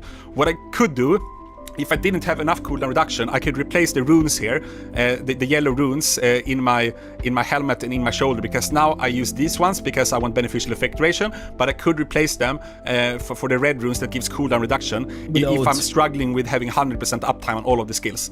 But I think that this is the sweet spot right now, so when I sit at 16% cooldown reduction, and if I time everything correctly, I can keep the 100% uptime with the amount of beneficial effect duration that I have. You know what, before going through the rest of the skill rotation, let me just go through the other runes. I use the Lev runes in the main hands, because when I have the critical hit damage here, it allows me to replace it in other areas on the magical attributes and on my reforges, for example. And remember, the sweet spot for critical hit damage is to be at exactly 120% when blood flow is active. And remember that you also have to include, if we go here to the warband, if you have the attack room with a yellow ring, I don't have it here, but that also gives us 10% critical hit damage when the legendary gems are active. Also important to mention here is in the offhands, I use the rare runes. They give 10% damage done to enemies suffering loss of control. Of course, if I would attack the boss dummy, I would rather use the Zoo runes that gives critical hit chance. And the same goes for all the attributes here. I told you in the beginning, I'm spec'd for the normal training dummy and for all enemies in the game except for bosses. So if the goal is to deal a lot of raid damage, in that case you should replace damage done to enemies suffering loss of control for something else that deals damage. But anyways, I showed you now all the runes that affects my damage, and now let's dive back into the skill rotation. So and also remember that you also get crit from your demonic remains, right? Like you can spec like increase damage to demons and increase crit, so that's also another way. So if you're just specking for raising gauntlet content. If you remember, I use Shroud of Night, Mephitic Cloud, Whirling Strike, Abomination, and then I use this skill and start attacking the training dummy. And then I leave Abomination around this moment, and I use all the skills again and jump straight back into Abomination. And if I do this correctly, I will have 100% uptime on all my skills, and I will also have 100% uptime on the maximum stacks of the Mephitic Cloud. And remember, after the first skill rotation, when I go out of Abomination, I don't start with Shroud of Night, then I start with Whirling Strike. So it's only the first time I use Shroud of Night, Mephitic Cloud, Whirling Strike, Abomination, skill, primary attack. And then I wait a little bit, and I jump out of the Abomination right around here, and now I use Whirling Strike first, Shroud of Night, Mephitic Cloud, Abomination, skill, and then I use primary attack again. And then I just repeat that process until I hit the 1 minute mark. So this is with a standing start. What you can also do is that right now I'm using this Slinger Paragon, as I told you, and here we both have the Fury and the Bloodthirst, and they will stack up to 10. And what I can do is that I do 20 seconds on the training dummy, just like this, and not to deal a lot of damage. And then I go out here, and I can wait a little bit, and exactly when the skills are ready, I go again. So you want to start already with the stacks? So I wait now till the skills are ready, I use them, and now I reset the damage log, and then I go for a minute. So this is the most efficient way to do it if you want to read. That's cheating. So basically, he stacks up the Paragon, and then he resets, and then he starts at the 20 seconds mark, because that's whenever the legendary gems they renew the cooldown, and you start again. I mean, guys, I don't know. Like personally, I think like the legit way to do it is to start like with 0 and going on, but really high damage, because then I start to run with 10 stacks. And of course, one might argue that it should not be allowed to do that, but my reasoning is that in many cases, or in most cases, when the fight starts in a real scenario, you will have the full stacks from that Paragon effect. So yeah, but this is the dummy, man. You know, this is, I guess at the end of the day, it doesn't matter, but I feel like whenever we are testing the dummy, like we start from 0 and then we do the 1 minute. If you start like with these shenanigans of like do 90 seconds, you keep the stacks and then you reset. It's like I remember that one time, like it's always for fun, right? Like it doesn't really matter at the end of the day, because what it matters is like how can I make the biggest amount of damage. You can also invite like another Blood Knight that applies the shoulders that extends the duration of your armful effects. You can also have party members with you that you're gonna get that damage boost whenever you are near your party members. So probably there's even a world that instead of like 9 billion damage, you can actually get like probably even 10 or further than that. So then I start with 10 stacks instead of having to build them up, because it takes a little while to build them up to 10 stacks. And that gives me an extra 10% damage increase that goes into bracket 1 if you look on my damage formula video. But now I showed you the skill rotation, and now I'm going to show you some dummy runs. So I'm going to show you both the versions with a standing start. I'm going to show you when I do the reset of the damage log, and I'm also going to show you the top run when I have 3 bystanders, because the thing is that in my build. See, I told you, like Getting the 9 billion is like with the 3 people in this If party. we go inside of this Bloodshot gems. Jade, for example, we can see Yeah, look at here. Damage done by increased by 1% per party member. that the third effect here on the left side increases my damage by 1% per nearby party member. And this so is if I all have the 3 gems. people in my party in the same zone, it will increase my damage by 3%. And I have a lot of these effects if you go to the resonance effects. So when I try to break my dummy records, I often bring 3 friends that can stand here and cheer me on. They will not attack the dummy. They will remove their familiars. They will do nothing but standing here. And that is just to activate that effect for me. So I still count that as a solo run, since I'm the only one who is attacking and I don't get any buffs from any skills or things like that from my teammates. And the damage difference is not huge, but it's noticeable. So yeah, let's take a look at the dummy runs. Yeah, any damage multiplier helps, And right? if you have any questions about this build, you can of course ask me anything in the comment section, but I also urge you to join my Discord server. I told you it's in the link in the description, because there on that server there are a lot of very powerful builds that are posted for all the classes. There are a lot of very knowledgeable players and veterans that are theory crafting about a lot of different things, and we learn from each other. So I'm learning something new every day there, and yeah, it's just a really nice community. So I really urge you to join the Discord server, and I wish you very, very welcome. But let's now look at the dummy runs. It's gonna be a lot of fun, and buckle up, because this is a lot of damage. All right. So Standing we start start. with the This is the standing normal start, one. and pay a close attention now to both the damage meter and my skill rotation. So you will see that I time the exit of my abomination form at the exact moment when my whirling strike is wearing off, so that I can reapply it. So with the exact stat composition that I have right now, I went through it already with my cooldown reduction and beneficial effect duration. I've been able to find the sweet spot. Of course, it wouldn't hurt if I had a couple of more percentage points of a cooldown reduction, because now some of my set items have a 3% cooldown reduction when they could have had 4%. But anyways, we're approaching the end of the run here, and we will see where we end up. 8 billion damage is pretty it's, good. Way over 8 billion damage, so we end up at 8.4 billion damage. I mean, that's solid, guys. What do you guys think? Like, it is a solid 8.4 billion damage. Not too shabby, though. Using the standing start. And in the next run, we're gonna do the log reset that I showed you before. So let's see how that goes.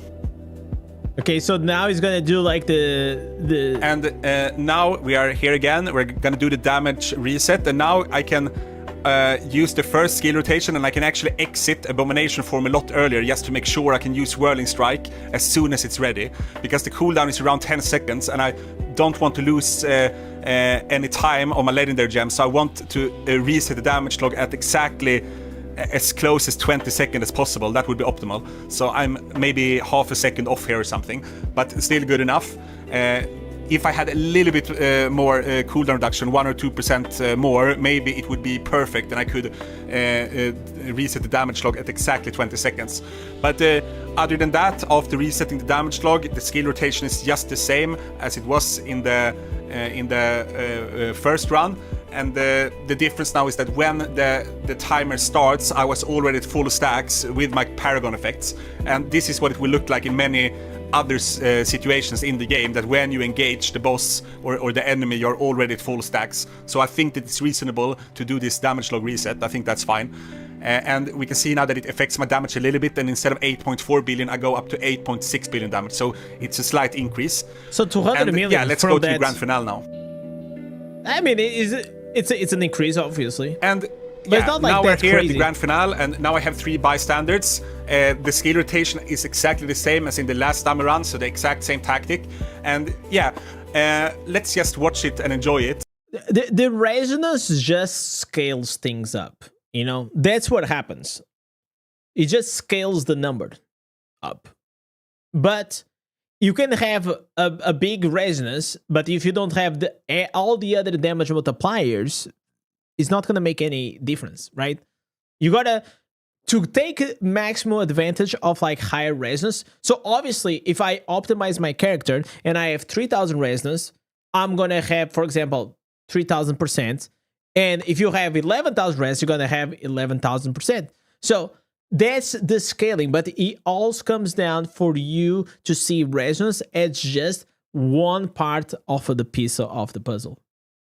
And until next time, I want to wish you a very nice day or a very nice evening wherever you are. And to all of my clan members in Nyx, I would of course also like to say Voruk Nyx, Sholak Sol. So bye bye. Guess who's back with some brand new content? Hit the bell button, maybe leave a comment. Arth with a swagger, wanna see his game. Teach you all the secrets, it'll be insane. Guess who's back with a brand new lesson? He will have the answer if you have The baby. You're invited to his awesome tribe. No more time to waste. It's time. Oh, so cute.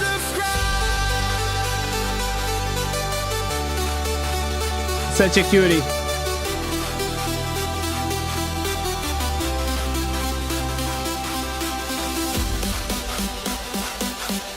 Yeah, he's a recent father.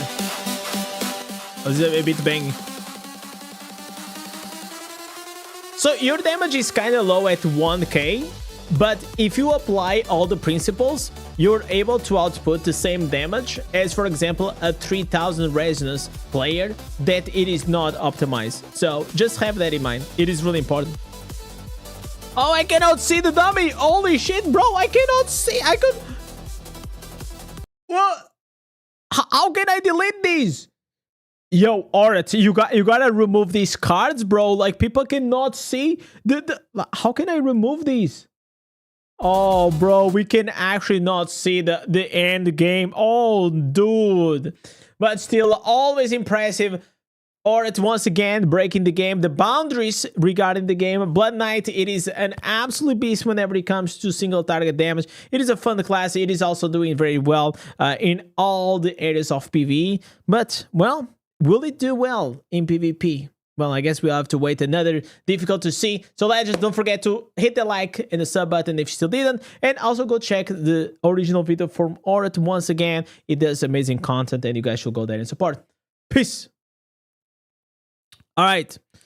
I couldn't see, bro. Like we could actually not see. That's crazy. Oh, dude.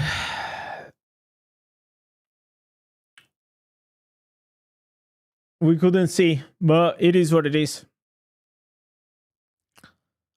I kind of wanted to watch this one from O Gaming regarding I think it's this regarding Battlegrounds. Or maybe we can watch later on. Okay, I guess we're gonna leave like these things. Oh, dude, like these are very long videos, man. Even though that I speed it up, they were still like kind of crazy, man.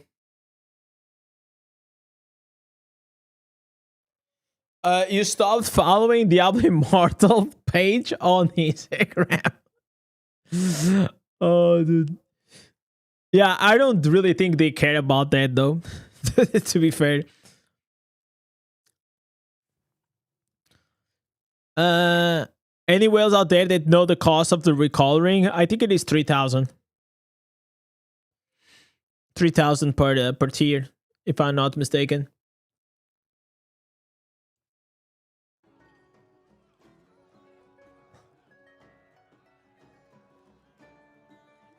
Oh, dude.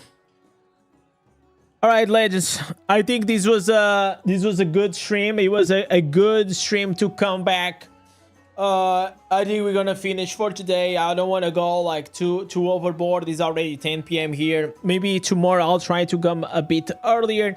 We're probably gonna start having like we're gonna come back on track.